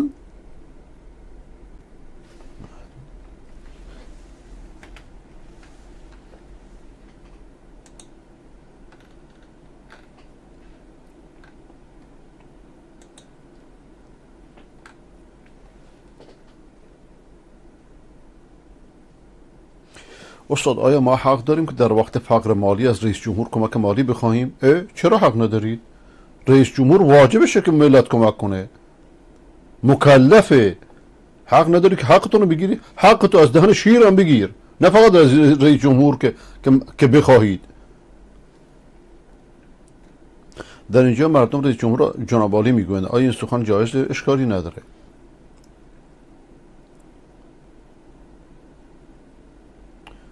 شما که برنامه شما رو به دو تا لطفا همون لینک شده خواهم برام بفرست. عزیزم من تنهایی نمیتونم لینک بفرستم بر هر کسی. شما رو یا در لیست خودم بذارم یا نه، جداگونه چیز نخواد. من فرصت ندارم. شما اون دفعه هم گفتی یادم رفت. یا بذار در لیستم باشید که به نامه هایی که بر همه میفرستم به شما هم برسه، بعد پاکش کن. همون لحظه خوندی پاکش کن. یا نه اینکه من تنها برای یه نفر بفرستم وقت ندارم متاسفانه.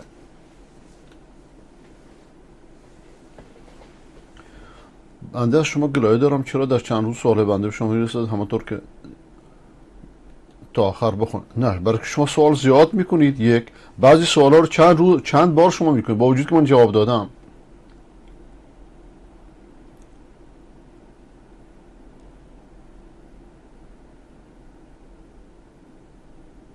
اگر شخصی هر گونه کار ما را انجام دهد، ما در عوضش پول یا یگان چیزی دیگر بدهیم، ربا حساب میشه؟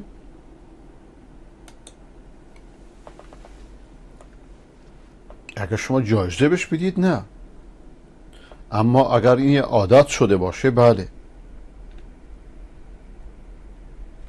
اگر به خاطر اینکه در نماز حواسمون پرت شه نماز فراموش نکنیم، همه نمازها رو برند آواز بخونیم، جایزه؟ حواس پرت شدن به بلند خوندن و غیر بلند خوندن نداره، ربطی به این نداره. در اول نماز از خدا بخوا قبل از نماز که شیطان از دور کنه، و در مقدمه نماز در استفتاح همین دعا رو بخون. سبحانك اللهم وبحمدك وتبارك اسمك وتعالى جدك ولا إله غيرك أعوذ بالله من الشيطان الرجيم من همزه ونفخه ونفثه. و باز هم اگر در نماز وسوسه شدید، پیامبر خدا صلی الله علیه و سلم فرمود اگر زیاد وسوسه شدید، حدیث صحیحه که اعوذ بالله من الشیطان، اعوذ بالله من الشیطان، به طرف چپید دقت میکنی 1 بار یا 3 بار.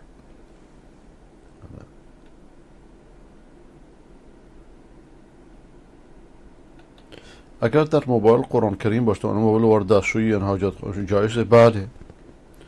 از شیخ عبدالله مطرق خدا حفظش کنه سوال کردن، گفت خب اگه شما میتونید موبایل که حافظه داره دیگه، ذهن خودتو چیکار میکنید؟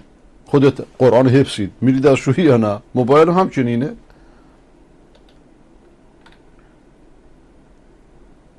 اگر در داخل دستشویی با قلب ذکر الله کردن جایزه؟ در داخل دستشویی در حال قضای حاجت نه، در غیر حال قضای حاجت بله.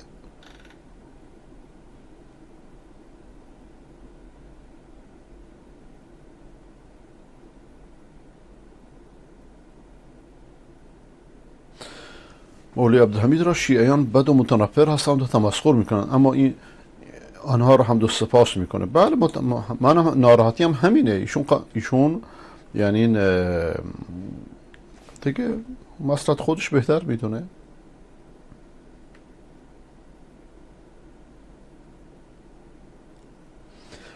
این چه حرفیه؟ سوال ساده نکن. اگر به شما رهبری دولت یا جهان پیشنهاد شه قبول میکنه؟ اولا جهان یه رهبر نداره، دولت نه، دولت باید، دولت ما تبلیغه، دولت ما رساندن حق به مردمه.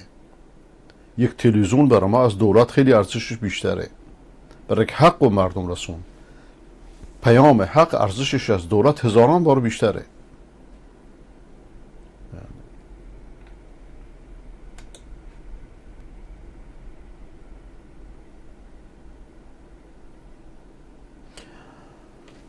ام اسماء از خوزستان: علیکم السلام، میخوام بریم افغانستان، شوهرم توانایی کار نداره، اونجا امارات اسلامی کمکم بکنه، برای من دعا کن. امارات اسلامی که خودش در حالت مادی خوبی قرار نداره، چطوری شما رو کمک کنه؟ الان 3 ماه مردم افغانستان همون کارمنداشون حقوق نگرفتن. اگر چه رزق دست خداست.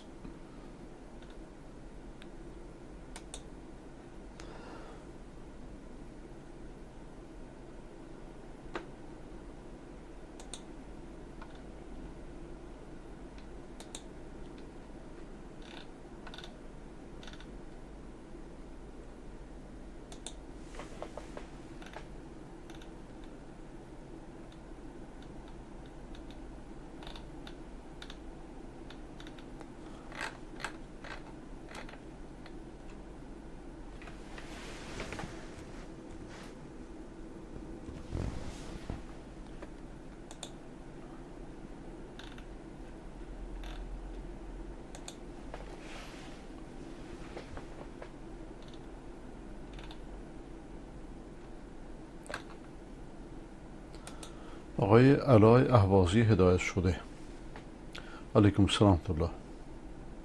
سلامی گرم از طرف ماهدین اهواز به شما میرسونم، خیلی متشکرم. از آقای محمد مدت هاست خبری نیست، از خانم نسیم توحید مدت هاست خبری نیست. امیدوارم که برای شما مشکلی پیش نیامده باشه. آقای اسماعیل از مریوان: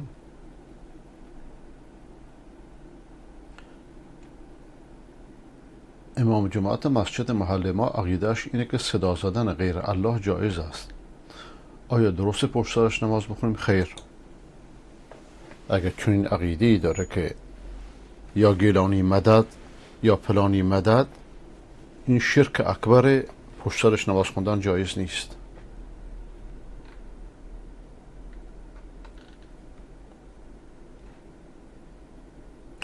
دروغ این آخوند نگاه کنید.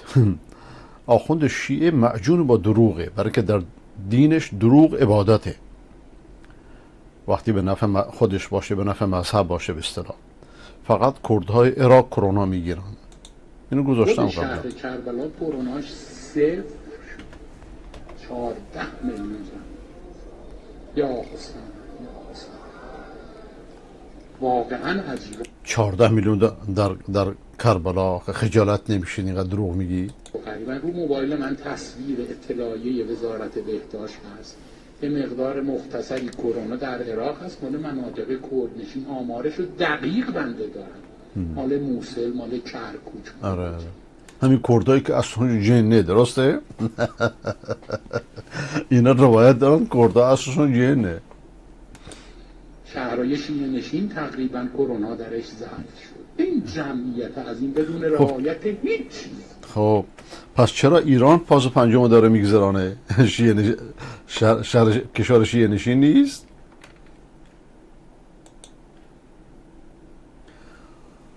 آقای نعمت از ورامی: چرا پیام های شما به من نمیرسه؟ اون بالا هست، چطور نمیرسه؟ همین بالا من میبینم هستش که رسیده همه امروز.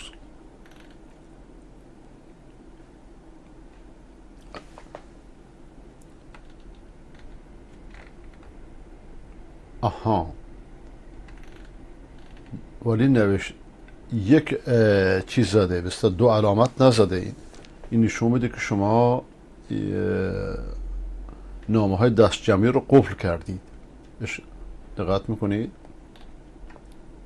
مثلا چیزی که الان بفرستم براتون،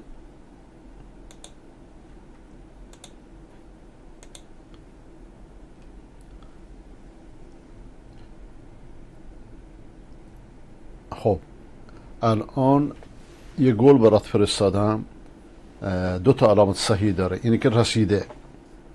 اونو شما نام های دست جمعی رو احتمالا قفل کردید که نام های گروهی بهت نرسه.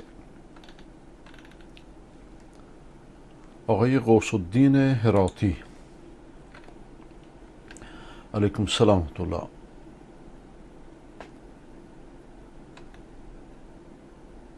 یه شخصی دزدی کرده 4 سال پیش، الان گیر شده، از دیدگاه شریعت باید چیکار شود؟ اول صاحب او رو میشناخت ولی حکومت فاسد بود، حق را به حقدار نمیرسن. الان خدا را شکر حکومت اسلامی آمده، مرگشان میشود یه خیر. یعنی چی؟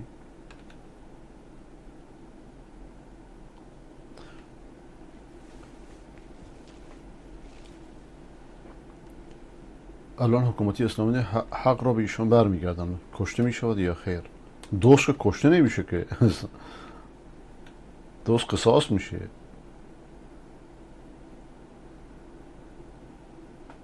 حکومت اسلامی اومد تحویل داد که حکومت اسلامی حکومت قبلا حکومت فاسد بود. این تصمیمیه که قاضی حکومت اسلامی میگیره. دقت میکنید که آیا قوانین سابق رو تایید میکنه یا نه. مثلا خمینی وقتی اومد قوانین زمان شاه تایید کرد تا اینکه تغییر بده در این مدت کوتاه. یعنی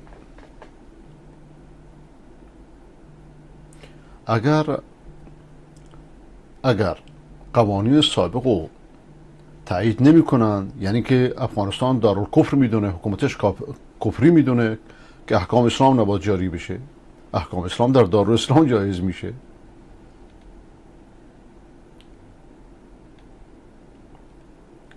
این تصمیم قاضی اونجاست.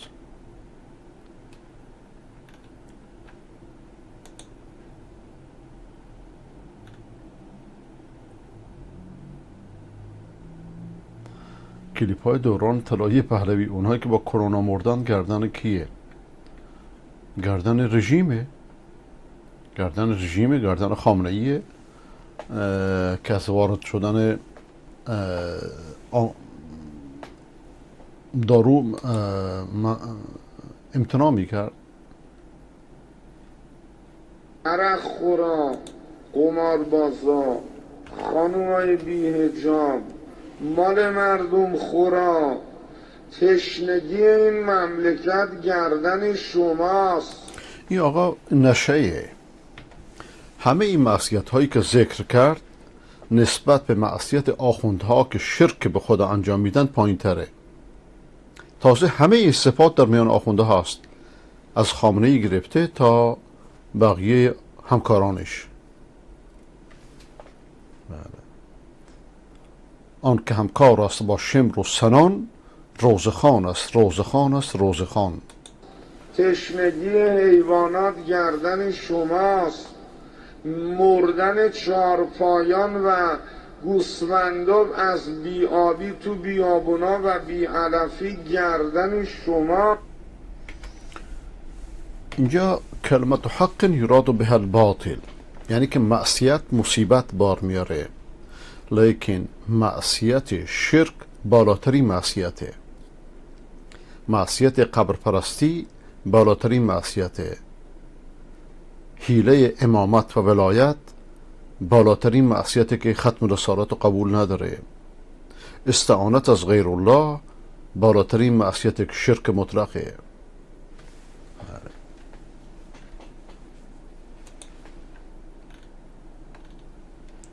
متشکرم که دوباره فرستادیدش که راحت تر شد. خواهش میکنم شماره هایی که اسم نداره خودشونو معرفی کنن، بگن اسمشونو، حتی اسم مستعار هم باشه مشکلی نیست، و شهرشونو. شماره ای که آخرش 26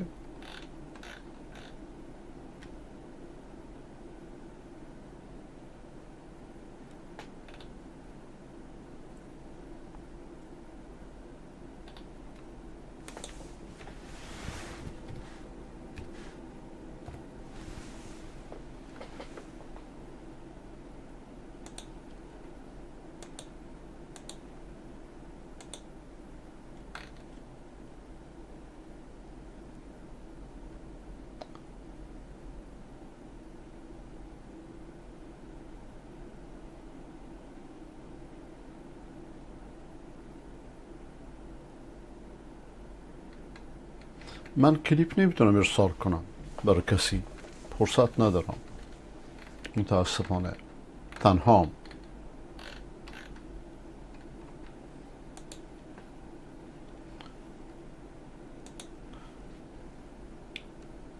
آقای محمد امین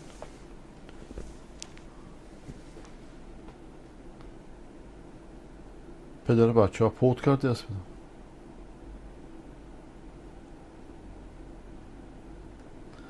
پدر بچه ها فوت کرده، از پدر کسی پول میخواد، بچه ها نمیدن، باید کی بدهد؟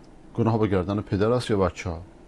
گناه به گردن هر دوتاست، هم پدر که دینو گذاشته برای بعد از مرگش و هم بچه ها که باید دین پدر را ادا کنند و الا در حبس میمونه تا اینکه دینش ادا بشه.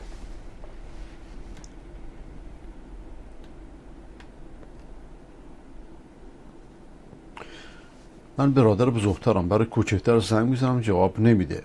بیننده شما هم هست، به خاطر اینکه مریض بودم نتونستم برم عروسی دخترش. الان 1 سال زنگ میزنم گوشی جواب نمیده.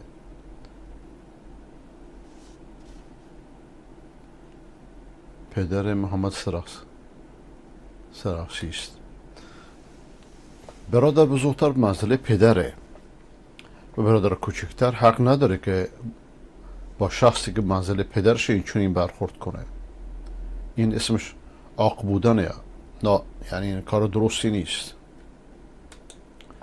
از خدا بترسه. آقای بسم الله امینی از هرات، اینهایی که انفجار میکنن مردم بیگناه رو میکشن، آیا فکر آخرت خیش نمیکنن؟ همین مصیبت همینجاست. فکرشون این است که وقتی جامعه رو همه رو مرتد بدونن دیگه اینجوری فکر نمیکنن. نه، اینا میگن همه اینا مرتدن، اونی که بیگناه میره بهشت. خلحالی هم همینجوری فکر میکرد. پناه بر خدا.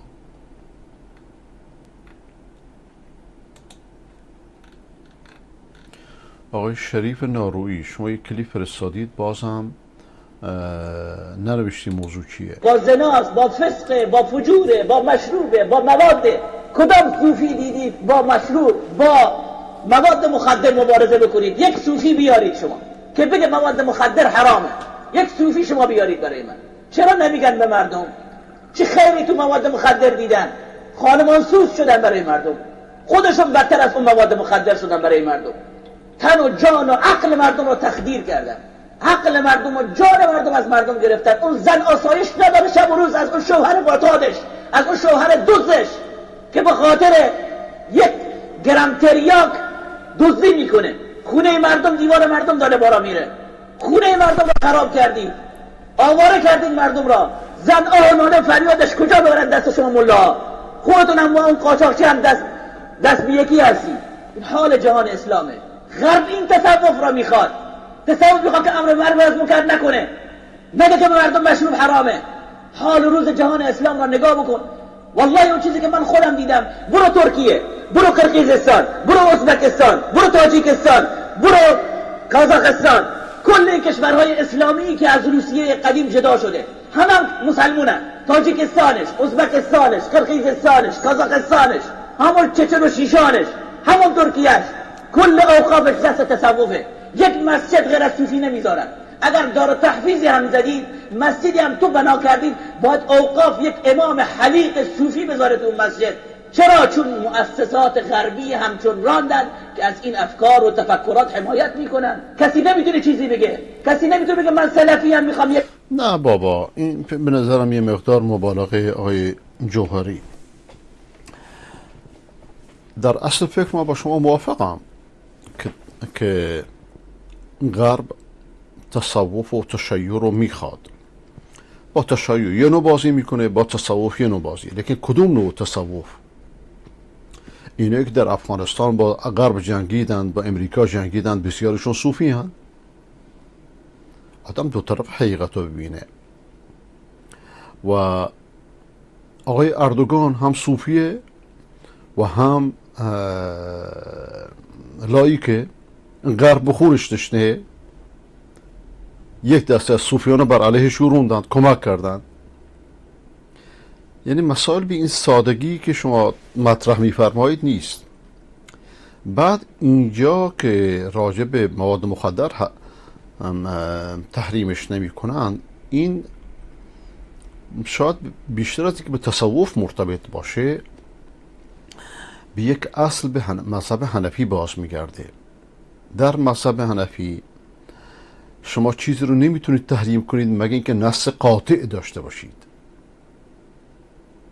اگرچه این اصل درست نیست. دقت میکنید؟ اونا میگن یک نص قاطع و متواتر داشته باشید تا بتونید تحریمش کنید. ورزا راجع به حرمتش یعنی دو دلند. بعضیا میگن که نه مکروه تحریمه فلان اینا. البته این فتوا درست نیست. فتوای جمهور درسته، بخصوص فتوای سلفیه که مخدرات همش حرامه، از سیگار گرفته تا بقیه مواد مخدر. لیکن این به تصوف خیلی مرتبط نمیشه، این به جو اصلی مذهب باز میگرده.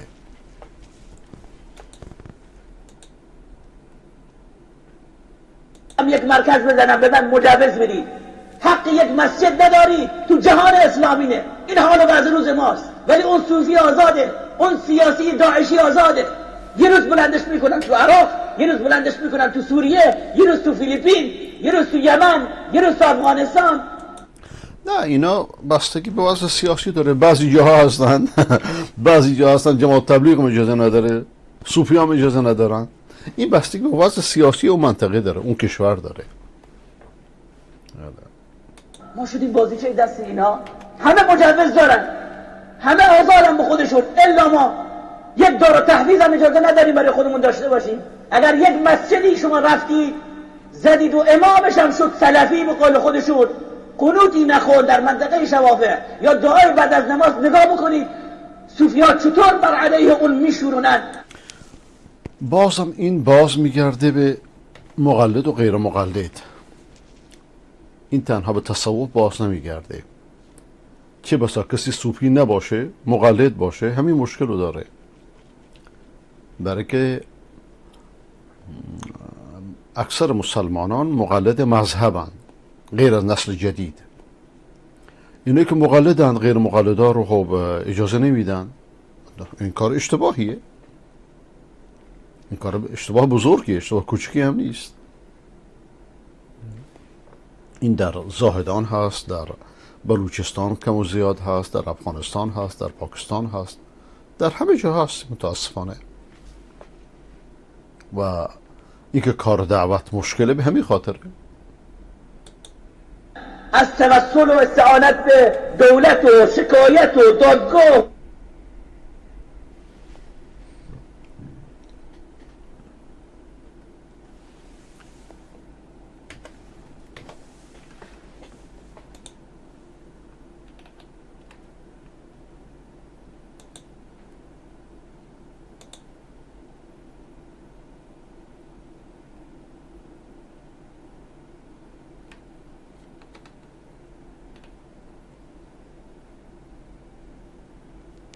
شیخ بن باز و شیخ صالح الفوزان گفتند که دموکراسی کفر و دینی هست. درسته، این حرف درسته، در این شکی نیست. یه دموکراسی فلسفه داره، یک وسایل داره. وسایل که تعبدی نیست، که اینکه انتخابات انجام بدی این که تعبدی نیست، اینا وسایله. اصل دموکراسی چیه؟ فلسفه دموکراسی اینه که بشر بر بشر حکومت کنه، بشر قانون بذاره.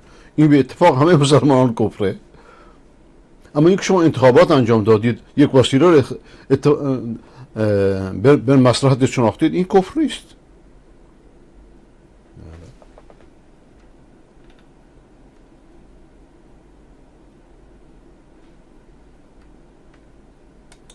آقای محمد افغان،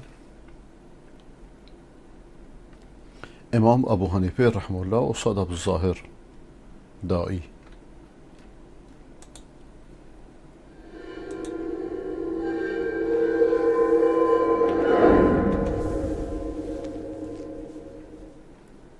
قل گوش کنید که در افغانستان چقدر دروغ میگن. حنفی نیستن. امام ابو حنیفه یک بسیار لوکس بود. یک روز یک نفر 16 تا چپن پوشیده و میگه ما حنفی هستیم. مرد امام صاحب ابو حنیفه 16 تا چپن نپوشیده. تو یک ماست که خدا نششتی. امام ابو حنیفه رحمت الله علیه کسایی که خواندن و ما خواندیم مکمل زندگیشه.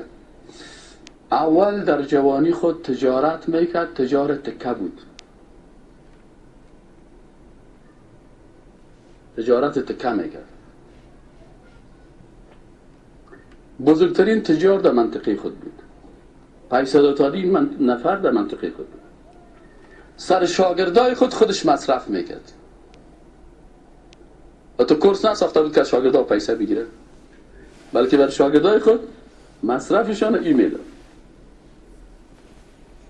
بهترین لباس، بهترین تجارت، بهترین تقوا داشت. بهترین فهم از دین داشت.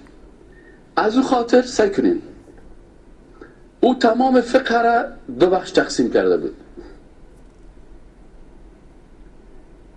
یکی فقه اکبر و یکی فقه اصغر. فقه اکبر یعنی دانش بسیار بزرگ. دانش بزرگ چی؟ دانش بزرگی که اصل دین است.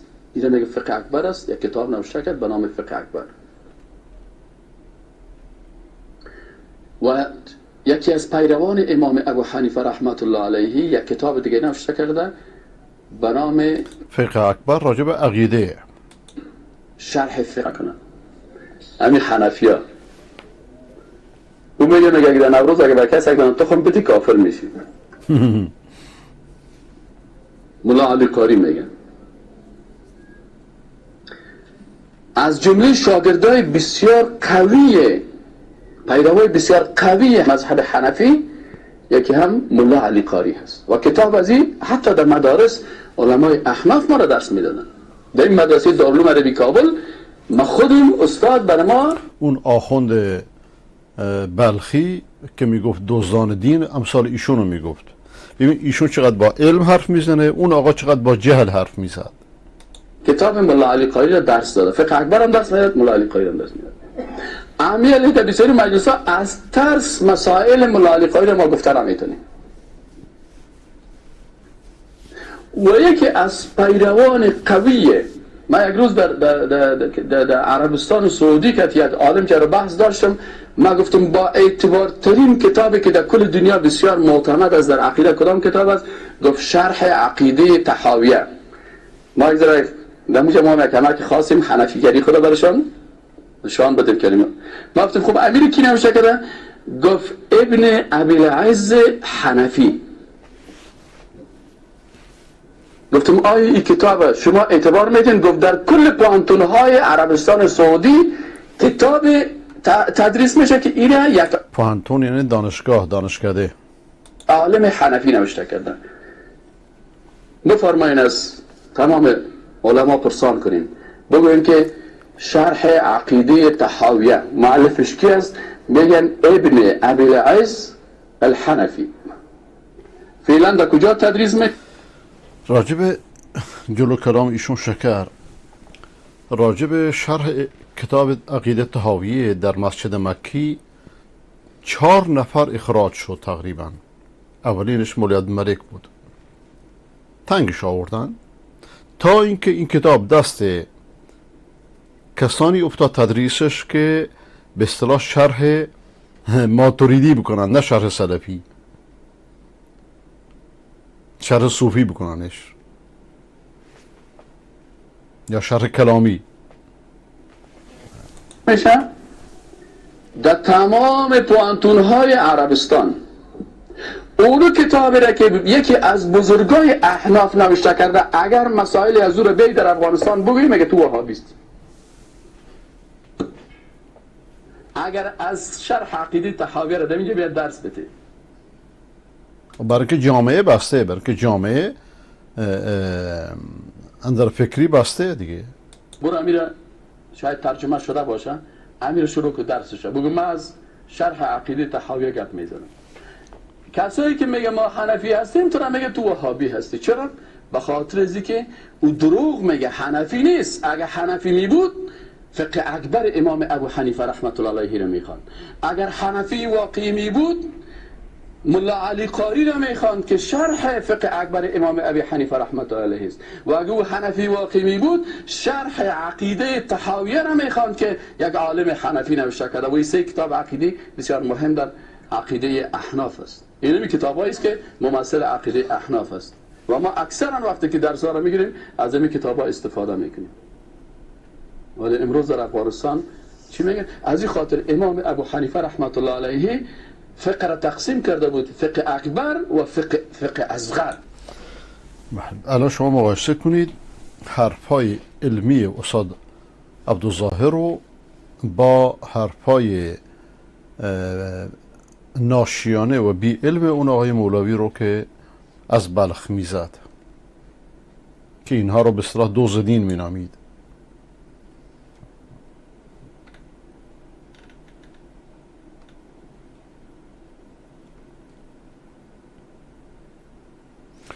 السلام علیکم. علیکم السلام و رحمت الله.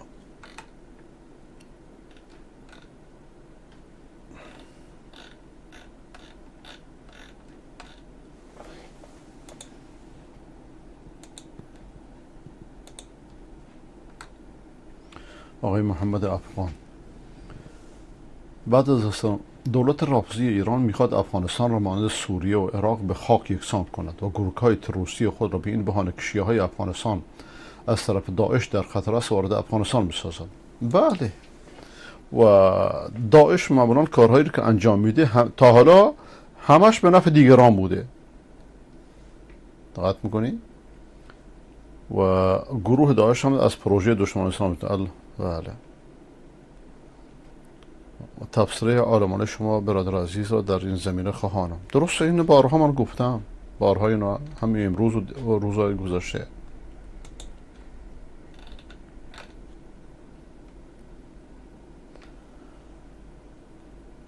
آقایی که شمارتون به 26 تمام میشه و هنوزم اسمتون ندادین. سلام علیکم شیخ بزرگ و فلان، حالتون شده؟ خیلی متشکرم.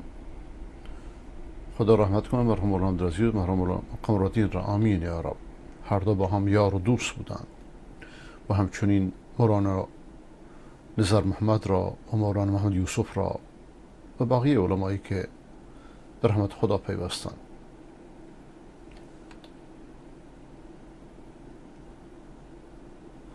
دو یار و دو هم فکر و دو رفیق صادق هم را، بله، همه علمای مخلص را خودم بله.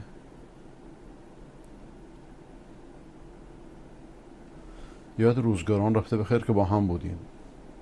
خودتون رو معرفی کنید. خب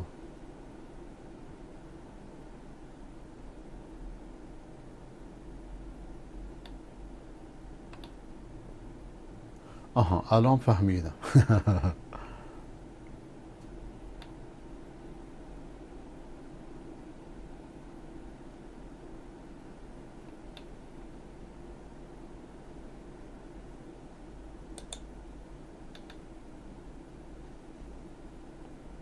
در صورت امکان از آن 5 وقت نماز اهل سنت وقت تهران و تلویزیون توحید به صورت مرتب و نظم داری پخش بشه. کاش والا اگه این بشه خیلی هم خوبه که مردم اهل سنت تهران واقعا نیازمند هستن. پیشنهاد بسیار خوبیه.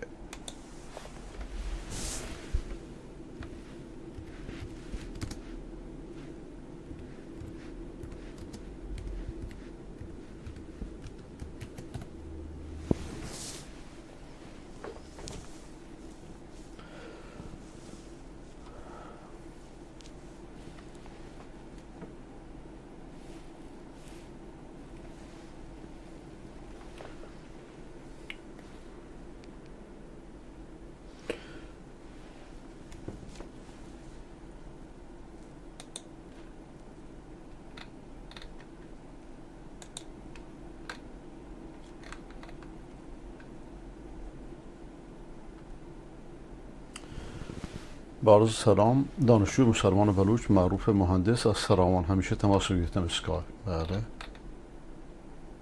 علیکم السلام و رحمت الله.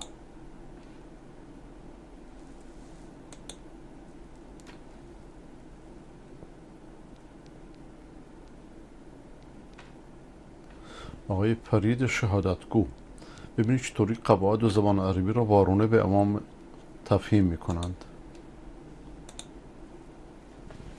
سلام، خسته نباشید. سلامت باشید.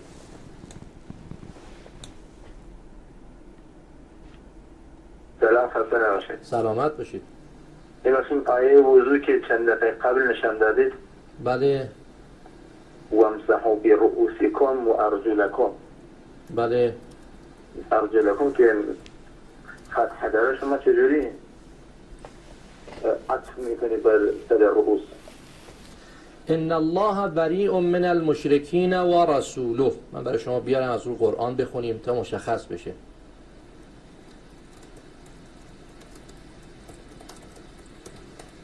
آیه قرآن سوره توبه. تصویرتون اتاق فرمان زوم بکنم من. ان الله چی؟ شما آقا جان خود شما بخون که الان دارین تصویر نمون. ان الله درسته؟ بله. مشخصه؟ بریء من المشرکین و رسول چی؟ البته که اینجا ان الله نوشته. ان الله. حالا ان الله بریء من المشرکین و رسول. همینجا قرآن رو خوندم اشتباه خوند. یا آقا میگه من حافظ قرآنم. همین آقا ادعا میکنه که حافظ قرآنه. از رو هم میخونه داره اشتباه میکنه. خدا از مشرکین بریست و رسول خدا. رسول به الله عرض شده یا نه؟ بله. رسول مضموم هست یا خیر؟ بله. الله چیه؟ نه دیگه الله اسم الناس و رسولم خبرشه، اجرابی نداره. رسول خبرشه، بریء خبرشه. آقا جان خدا بیزار است، رسول هم بیزار است. رسول عرض شده به الله. به این میگن عطف به محل. شما یه مقدار ادبیات عرب کار بکنید، در خود قرآن هم آمده. بله. درست شد؟ نه. شما همینطوری الکی در عطف میکنید. خود موافق میبودید. نه آقا جان من نمیذارم. شما بخواید به چی عطفش کنید؟ اینجا شما عطفش کن به هر جایی میخواید تو این آیه. خدا دقت کن شما یه لحظه. باشه چشم اونجا میره. شما اول گفتی که اینجا باید چون اعرابا فرق میکنه عطف نباشه. شما خب میگین رسول عطف شده به مشرکین. خدا از آقا سوال رو اولا به سوال جواب نمیدن. اول باید اون سوال رو جواب میدادید بعد این مثال رو میزدید. آقای کلاش مشرکین نه پیغمبر بیزاره؟ نه خدا و پیغمبر از مشرکین بیزاره. احسنتون. پس این رسول عطف شده به الله، درسته؟ الله منصوبه، رسول عطف شده به محل الله. به این میگن عطف به محل.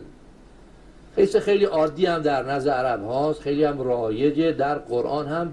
اصلا یکی از کارهای ادبی همینه که اینو به کار میبرن، یکی از خصوصیت ادبیه. حالا برگردیم به همون آیه، درسته؟ آیه که شما میفرمایید. بله. و ارجلکم. اگر پیامبر این آیه رو شرح نداده بود، خودش 23 سال عمل نکرده بود، می گفتیم یه وجهی داره که شما چنین اجتهادی بکنید. لیکن پیامبر خدا علیه السلام 23 سال پاشو شسته. علی و بقیه صحابه و اهل بیت همشون پاشون شستند، یک نفرشون هم مس نکرده. اون موقع در چنین وقتی شما میایید با قرآن بازی میکنید، خجالت نمیکشید برای که با بقیه مسلمانان مخالفت کنید؟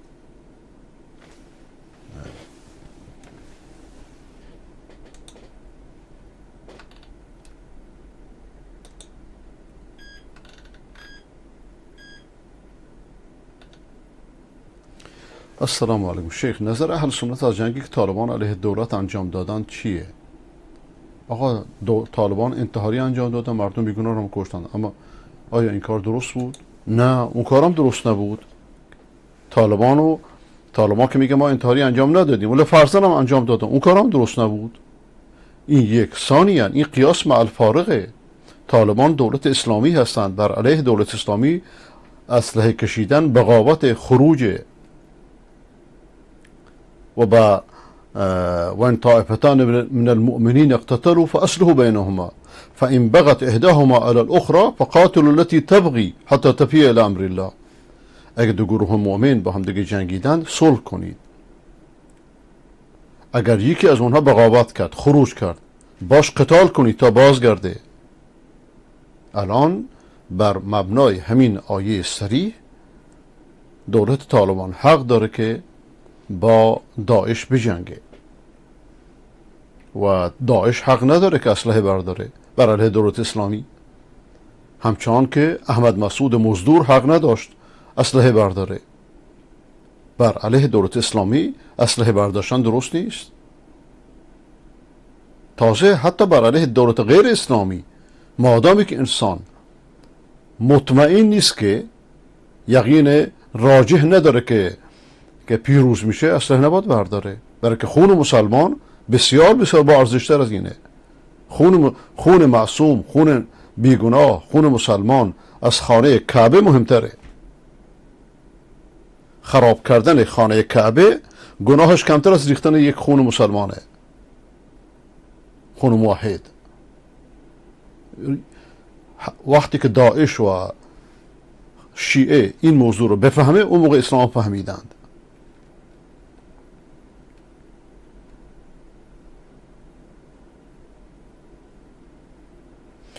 استاد بود امکان دارد که ما با شما صحبت کنم، متاسفانه فرصت ندارم.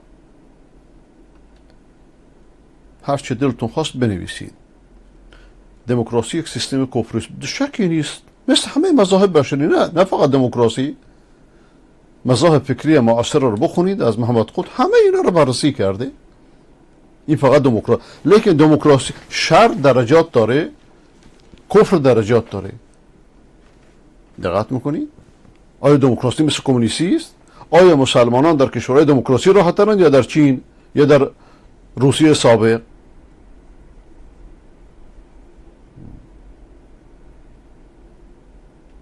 اگر یک رهبر مسلمانی حکومت دموکرات تأسیس کنند، آیا ایشان کافرند؟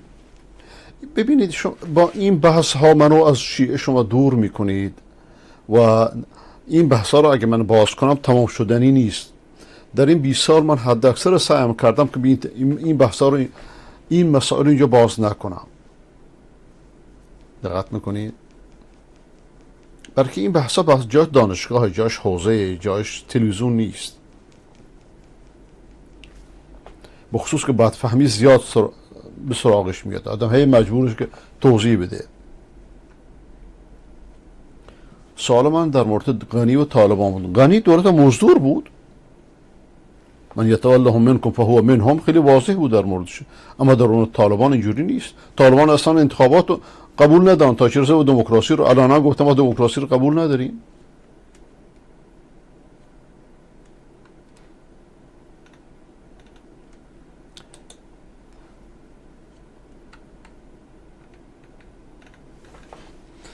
از زمان وصال فارسی در کنارتون بودم. شماره واتساپ رو لطفا در زمان پخش زنده، شماره واتساپ در پخش زنده هست، در اون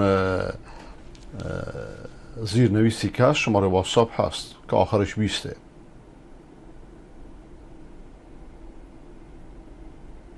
خیلی متشکرم.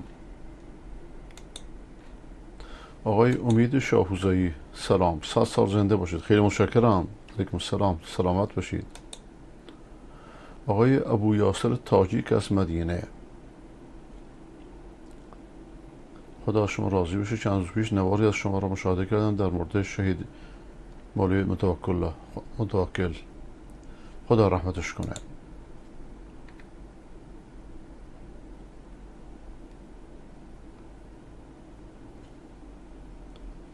که گفتید ذبیح الله مجاهد با من تماس گرفت. نه، گفتم من تماس گرفتم. قضیه شهید متوکل به داعش منسوب کرد. اینو دیروز من خوندم، جواب دادم.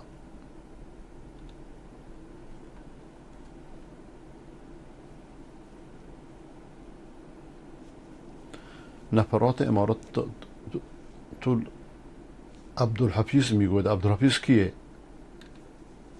به هر حال همه اینا رو من دیشب خوندم. آقای عبدالعزیز هدایت شده. وسط پخش اینترنتی قطع وصل میشه. من فرستادم براشون، باز هم میفرستم.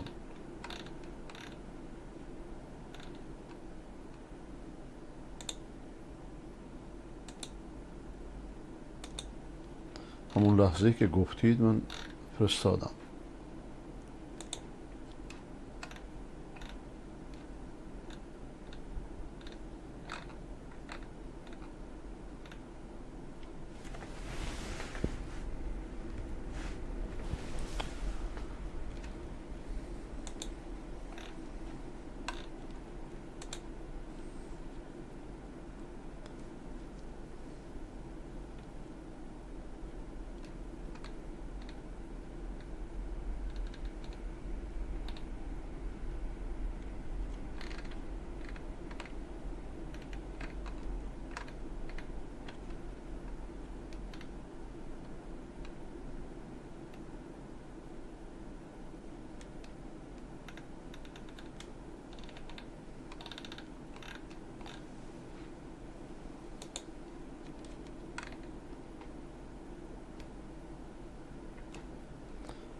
آقای موحد سرحد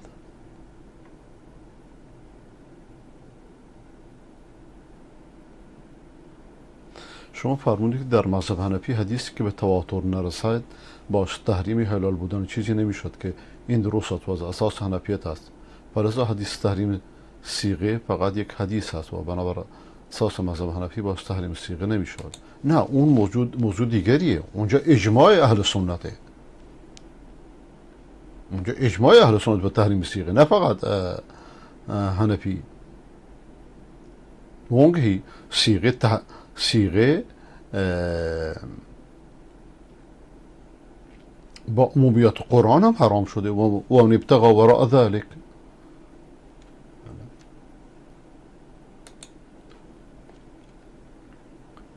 پخش اذان 5 وقت کار مهم و بزرگی است. مسجد در تهران نداریم. خیلی خوشوقتم که شما با ما هستید. من برای شما دعاگویم و همیشه ذکر خیر شما رو اینجا و اونجا میکنم و براتون دعا میکنم و به وجودتون افتخار میکنم. خداوند بزرگ زحماتتون را، عبادتهای ویژه براتون منظور. آمین یا رب. پخش اذان 5 وقت واقعا کار مهم و بزرگی است و مسجد در تهران که نداریم ممنوع است. اقلا اذان 5 وقت منظم مرتب از مناره‌های مسجد مجازی اهل سنت پخش شود. پیشنهاد بسیار مهمیه. اگه بتونم عملیش کنم سعی خودمو میکنم.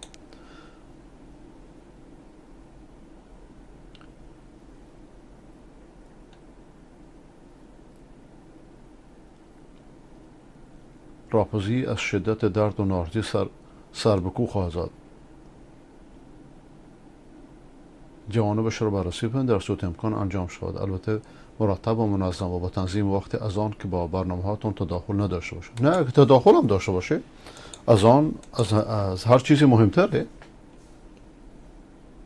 حتی برنامه قطع هم بشه در وسطش گذاشته بشه مشکلی نیست. بسیار خوشوقتم. خاطرات گذشته ما رو زنده کردید. خداوند حفظتون میکنه. هم شما را، هم خانواده شما را و هم رفتگان شما را و بقیه بینندگان موحد ما را.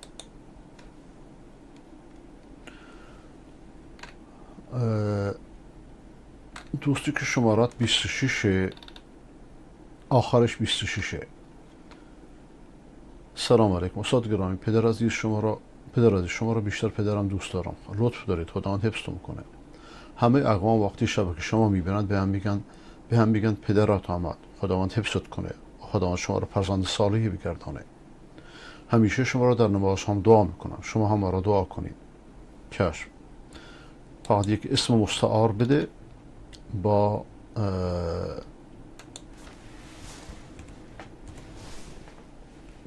مثل که شما پیام رو نمیشنوید. نمیدونم.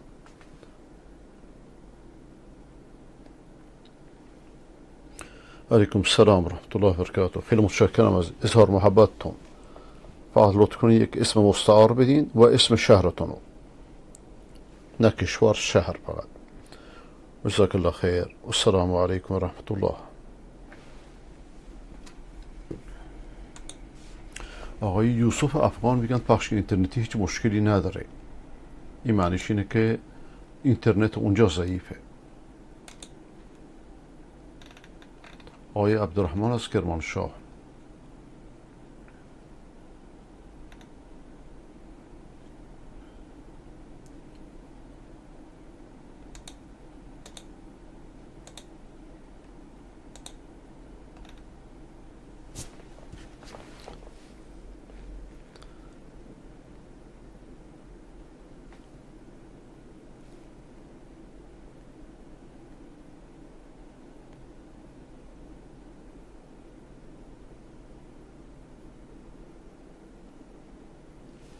بله خوب شد که یادآوری کردی، من تو ذهنم اومد بعد یادم رفت.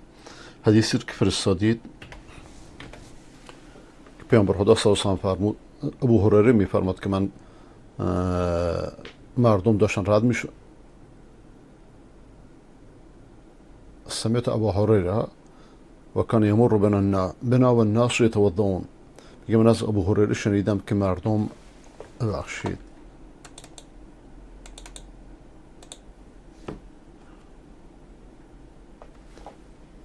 بله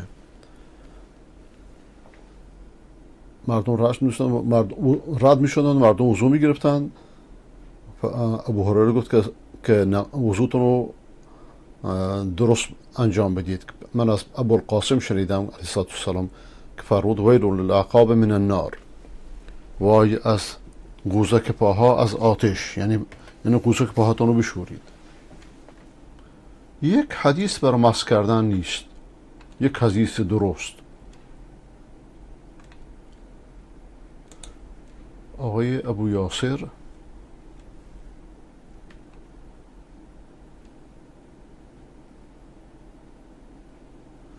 من جابری از تاجیکستان. دکتر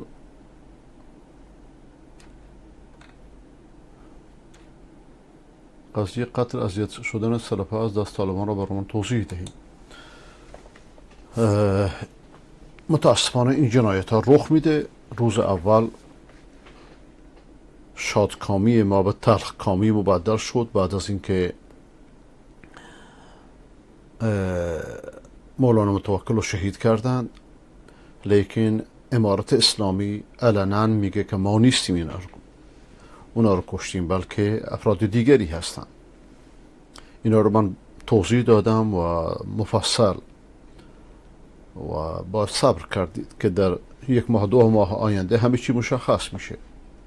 فعلا ظلم بر اهل حدیثه، به هر صورت عملا فعلا ظلم بر اهل حدیثه که دعوتگرانشون یا پنهان شدن در بعضی شهرها یا بعضیا کشته شدن.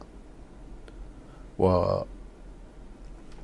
مولانا متوکل خدا شهادتش را بپذیرد، در زمانی که در زندان غنی بود، زندان رژیم سابق بود، 5 سال بهش حکم داده بودند، از داخل زندان با بنده تماس داشت. خدا رحمتش کنه. آقای پهلوان فرنام از مازندران، نرم افزارهای پخش از آن 5 وقت مخصوص گوشی هاست. لذا میتونم با نصب این نرم افزارها با توجه به موقعیت مکانی که دارند پخش میکنه.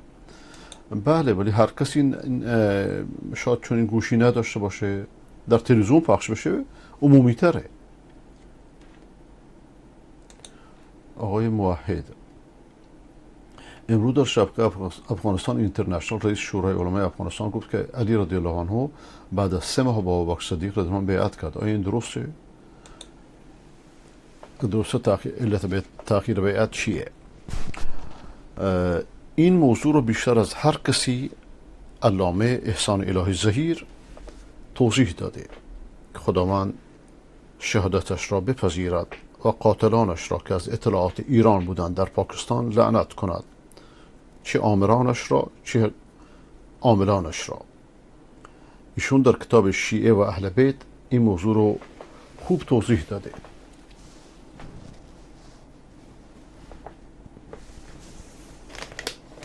که این کتاب البته فارسی هم ترجمه شده.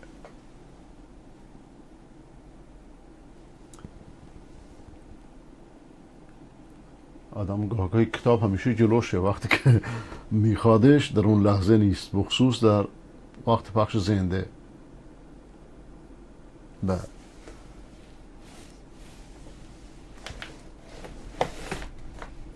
به هر حال در خلاصه مطلب اینه که علی 2 بار بیعت کرد.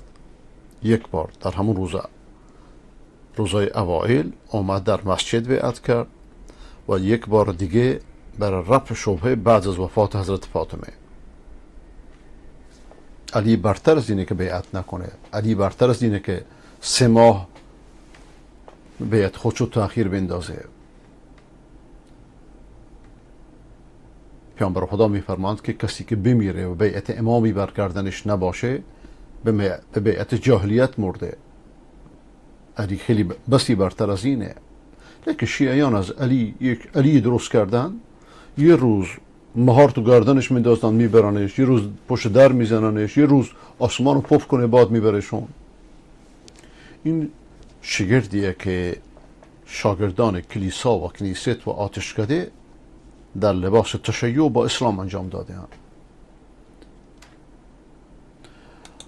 مسئول فنی تلویزیون جواب داد، خدا خیرش بده، میگه ما مشکل فنی ما مشکلی نمیبینیم. به دوستی مثل دکتر یونوش بله شما میگه ما مشکلی نمیبینیم.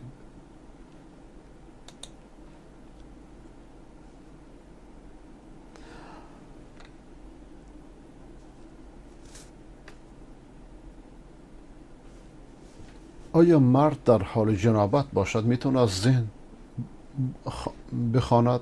نه، غسل بکنه تمام شد. حکم کسی که در حال جنابت باشد و شرط غسل کردن نداشت باشد چیست؟ وقت نماز باشد. اگه معذوره تیمم کنه. اگه مثلا در یک تاکسیلولیه تیمم کنه تمام شد. این دین آسانیه. بیمار نمیتونه حرکت کنه تیمم کنه.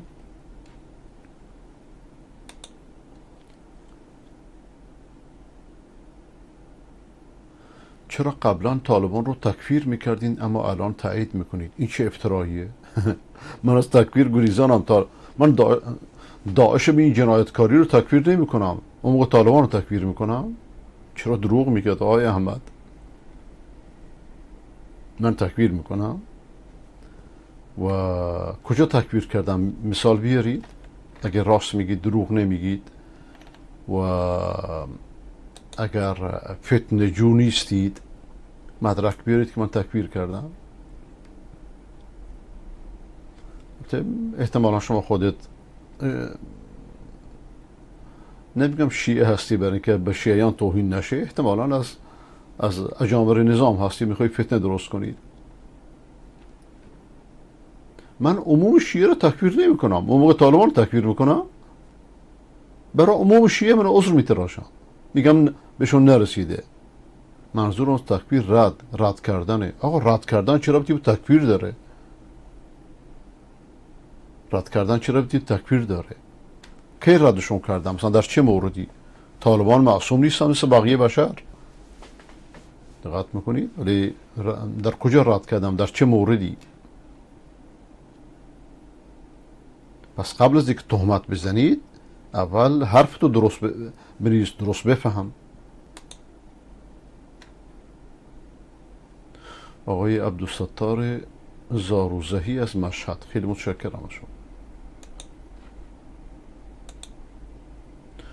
آقای سامان، عاقبت صوفیگری مردم را به چه بدعت‌ها و خرافات‌ها گرفتار کردند؟ آیا همین است راه پیامبر؟ اعوذ بالله. صوفیگری راه پیامبره؟ شیعه‌گری راه پیامبره؟ راه اهل بیته؟ ولی اینو من دیروزم گذاشتم ولی خالی از لطف نیست. ببینید چه کار میکنم.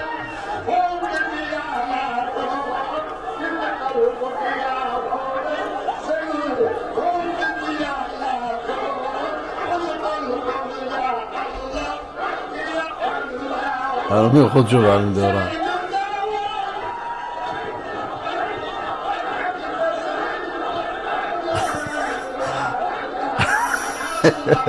الان یکی میاد بازارش میقابه.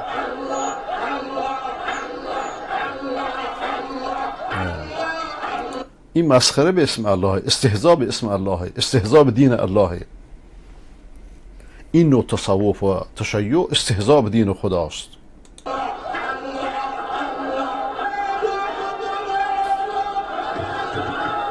بفرمایید. بفرمایید چیکار کردم با شما؟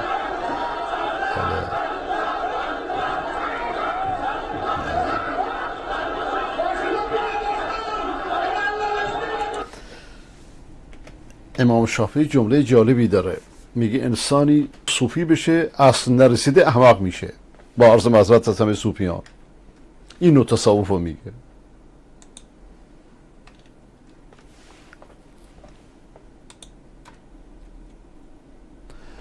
آقای محمد زاهد، تحرک نیروی فاطمیون در خاک ایران زیر نظر سپاه پاسداران جهت فرصتی برای حمله بر طالبان. بله این قابل فهمه. الان این انفجار رو هیچ بعید نیست که خود ایران انجام داده برای همچه کاری، همچنان که خود ایران امام رضا رو منفجر کرد، بعد گذاشت به گردن این و آن. خطرناکترین کشور منطقه ایرانه. بارها گفتم 100 بار اسرائیل خطرناکتره.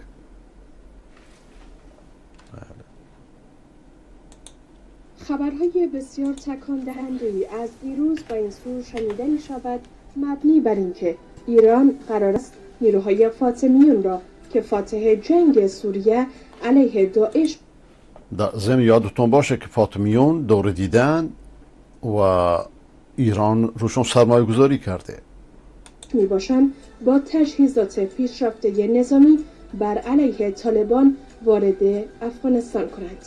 از مرز افغانستان و تاجیکستان نیز گزارش‌ها حاکی است که طالبان نیروهای استشهادی خود را به مرزها فرستادند و آماده حمله به تاجیکستان هستند.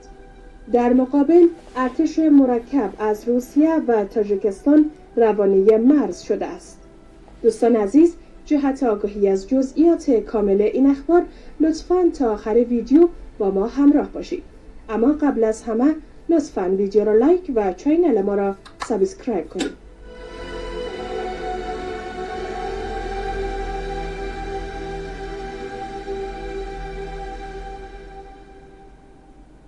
سلام و درود بر چینل تاپ سیکرت خوش آمد.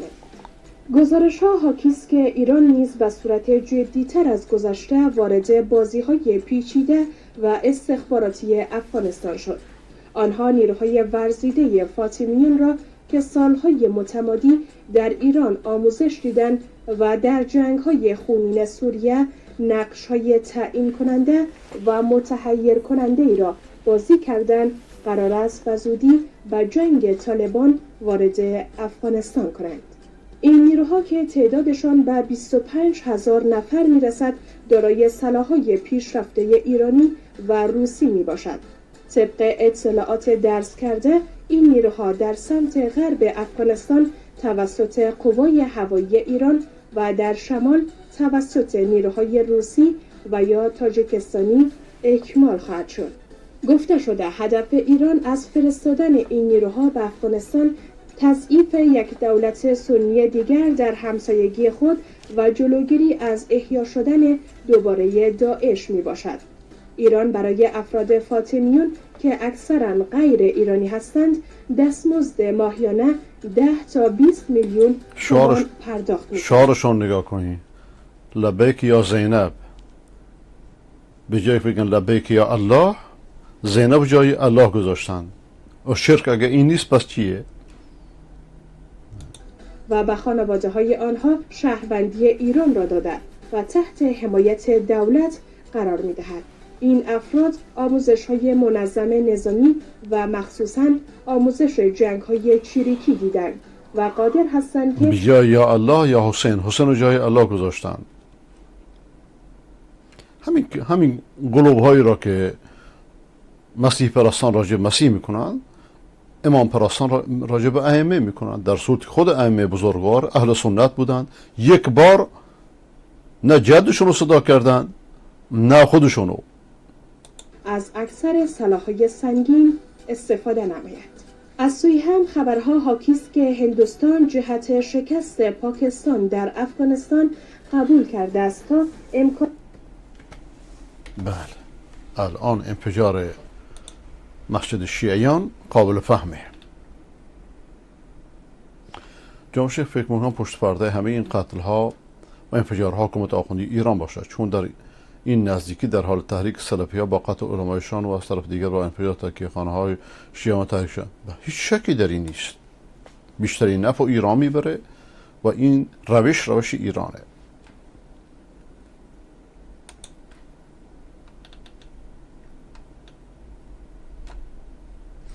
چرا صدای علما در نمیاد؟ خدا عوض شده یا دین خدا؟ نعوذ بالله. آقای عبدالرحیم جانباز سابق زمان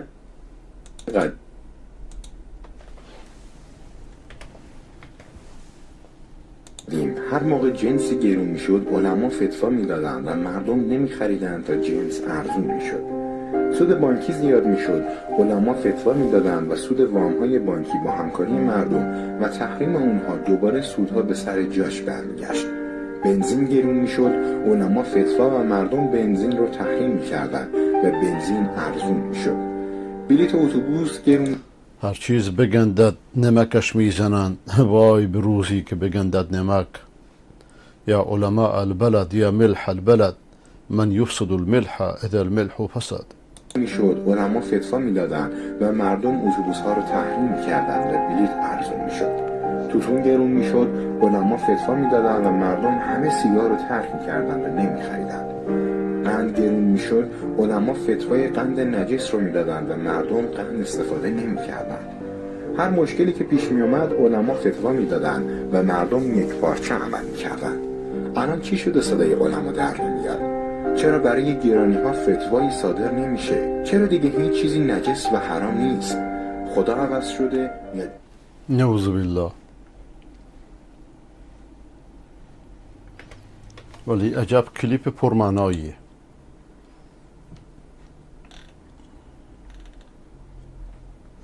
آخوندها با استفاده، آقای عبدالرحیم، با استفاده از جهل شیعیان صراط‌هایی به نام وقف و شهید و فرمان امام و آستان ناقص نارضوی و مانند اینها درست کردند که برای حفظ این ثروت نجس و حرام و غصبی حاضرند دست به هر جنایتی مانند انفجار به اصطلاح حرمین عسکریین و امام رضا و مساجد سنی و شیعه در عراق و افغانستان بزنند. بله، و رودخانه ها و دریاچه‌های ایران را خشک کنند و مالک سوریه و یمن و عراق با خاک یکسان کنند. لعنت الله تعالی بر قوم پرستنده گاوهای بیشمار سامری و امام زمان مددگو. بله. آخوندها از داعش 1000 درجه بدترند. داعش مجرد ابزاره، نامه.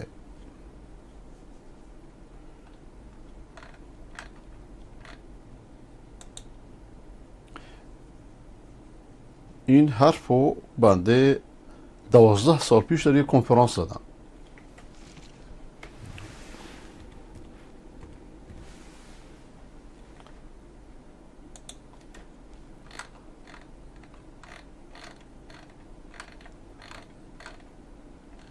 خب بریم سراغ حالو که دوستی گفت که هر روز باید پخش بشه. بله، شما که به من ایراد میگیرید که چرا گفتی خر، خب این واژه رو فقط من به کار نمیبرم، خیلی از بزرگان به کار بردن. بفرمایید. خیلی خری. یکی دیگه بفرمایید. خیلی خری. اون واقعا خیلی که همچین خیلی واژه بدی هم نیست. خب حالا بریم سر اصل کار خودم. اون چیزی که باعث شد من این برنامه رو بسازم این هست که خیلی از این دوستان میگفتن آلیفا این چیزایی که تو گفتی کفر، وهن، دریوریه، چرت و پرته. من همونطور که اول اون کلیپ هم گفتم که دوستان من اینها رو نقل قول دارم میکنم، از خودم در نمیارم. اسنادش موجوده تو کانال شب نشینی هالو، برید ببینید.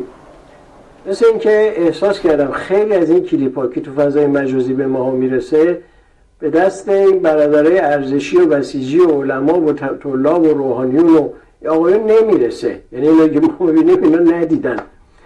من برای اینکه اون بدم آقا حرفایی که من زدم مستندام آوردم تو این برنامه، یکی الان نشونتون میده. البته این دریوری‌ها رو میخواید بگیدم بگید، من مشکلی ندارم. شما هر چی اینا رو بگید، بیشتر بگید، سوژه طنز برای ما درست میکنید. دستتون هم درد نکنه، دستتون هم میبوسیم. ولی مسئله ایرادی است که میگیرن که عالی پیام چرا اینا رو میگی وهن دین، وهن اسلامه. آقا وهن قصه پردازی شما درست میکنه، من درست نمیکنم. اگه جرمه برید جلو اینا رو بگیرید. خیلی هاشون تلویزیون، رادیو تلویزیون خودتون داری پخش میشه، خیلی هاشون بالای منابع رسمی خودتونه قصه پردازی میکنید. من با این قصه ها مشکل دارم، همونطور که خیلی از علمای خودتونم مشکل دارم. بحث من سر اینه که با این قصه سازی ها به شعور مخاطب توهین نکن. قبل از اینکه ما بریم سر اصل مطلب، یک کلیپ با هم دیگه ببینیم.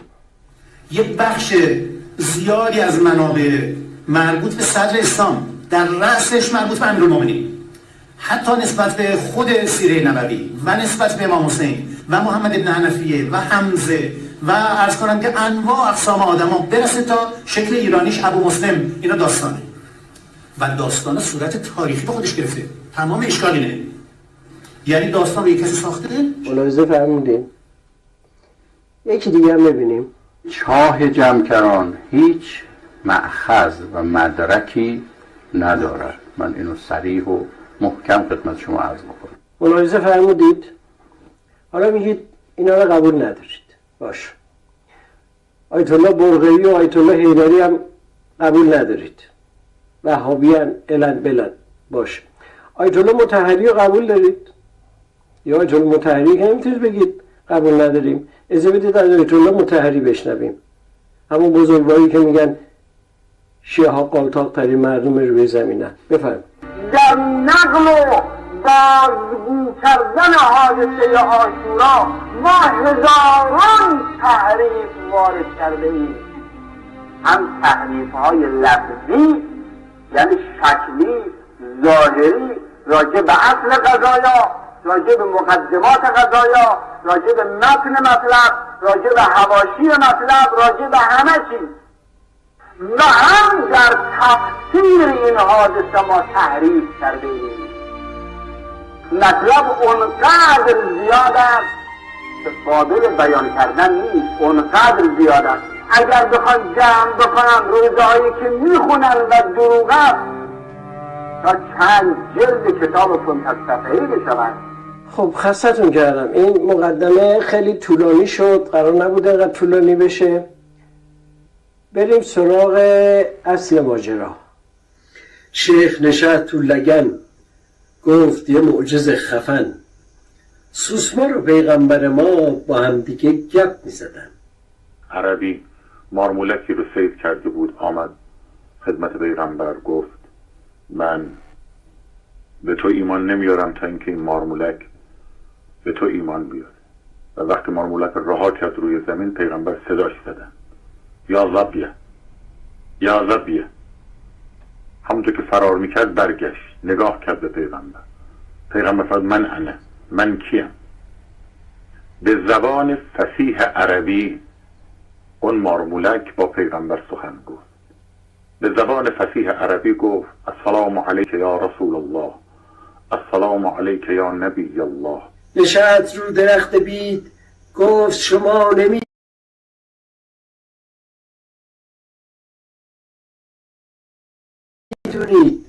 قبل زمین و آسمون خدا علی را آفرید. علی ابن ابی طالب امیر المؤمنین قبل خلقت ان یخلق الآدم. علی امیر المؤمنین بوده قبل از اینی که آدم ابوالبشر رو خدا خلق کنه. درست میگه.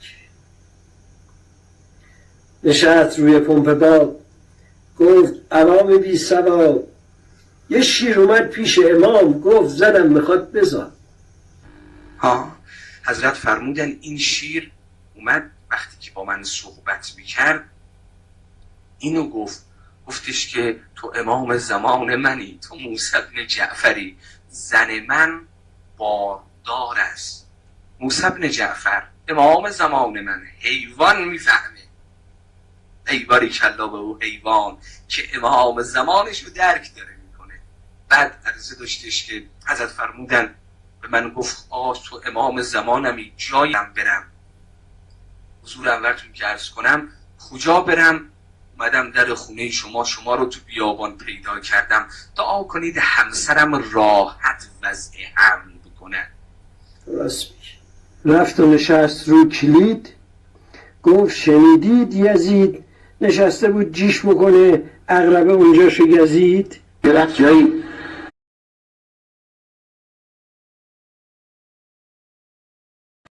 عجله کمال ادرار بکنه، که نشست عقربی بود و حالت تناسلیش یزید. گفتم آره تو راست میگی. نشست توی طیاره، گفت تو بهار الانواره دستای پیغمبر ما لوله کشی آب داره. یه وقت دیدن خاتم الانبیا فرمودن یغلبی ها رو بیاری، سطلا رو بیاری. خب دوستان ببخشید، خدا حافظ شما باشه.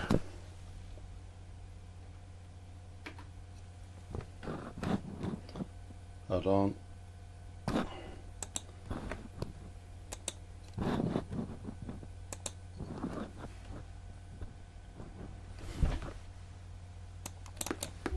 هر گفتمان قومی به شدت باید سرکوب بشه، به شدت باید سرکوب بشه، به شدت باید سرکوب بشه.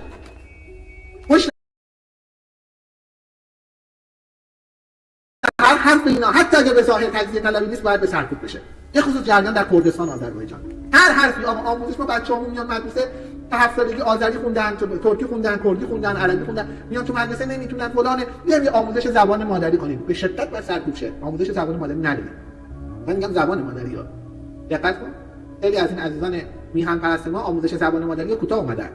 منم قبلا این کوتاهی اومده بودم، بعد دیدم نه اینا میان جلو.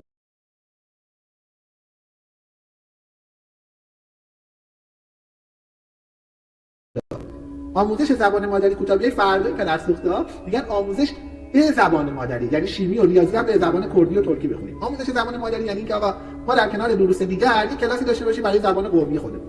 از همون ابتدا باید جلوی تمام این بحثا رو گرفت. الان هم دارم به جمهوری اسلامی میگم اگر جمع نکنیم لباسای قومی رو جمع نکنیم جلوی این بچه بازی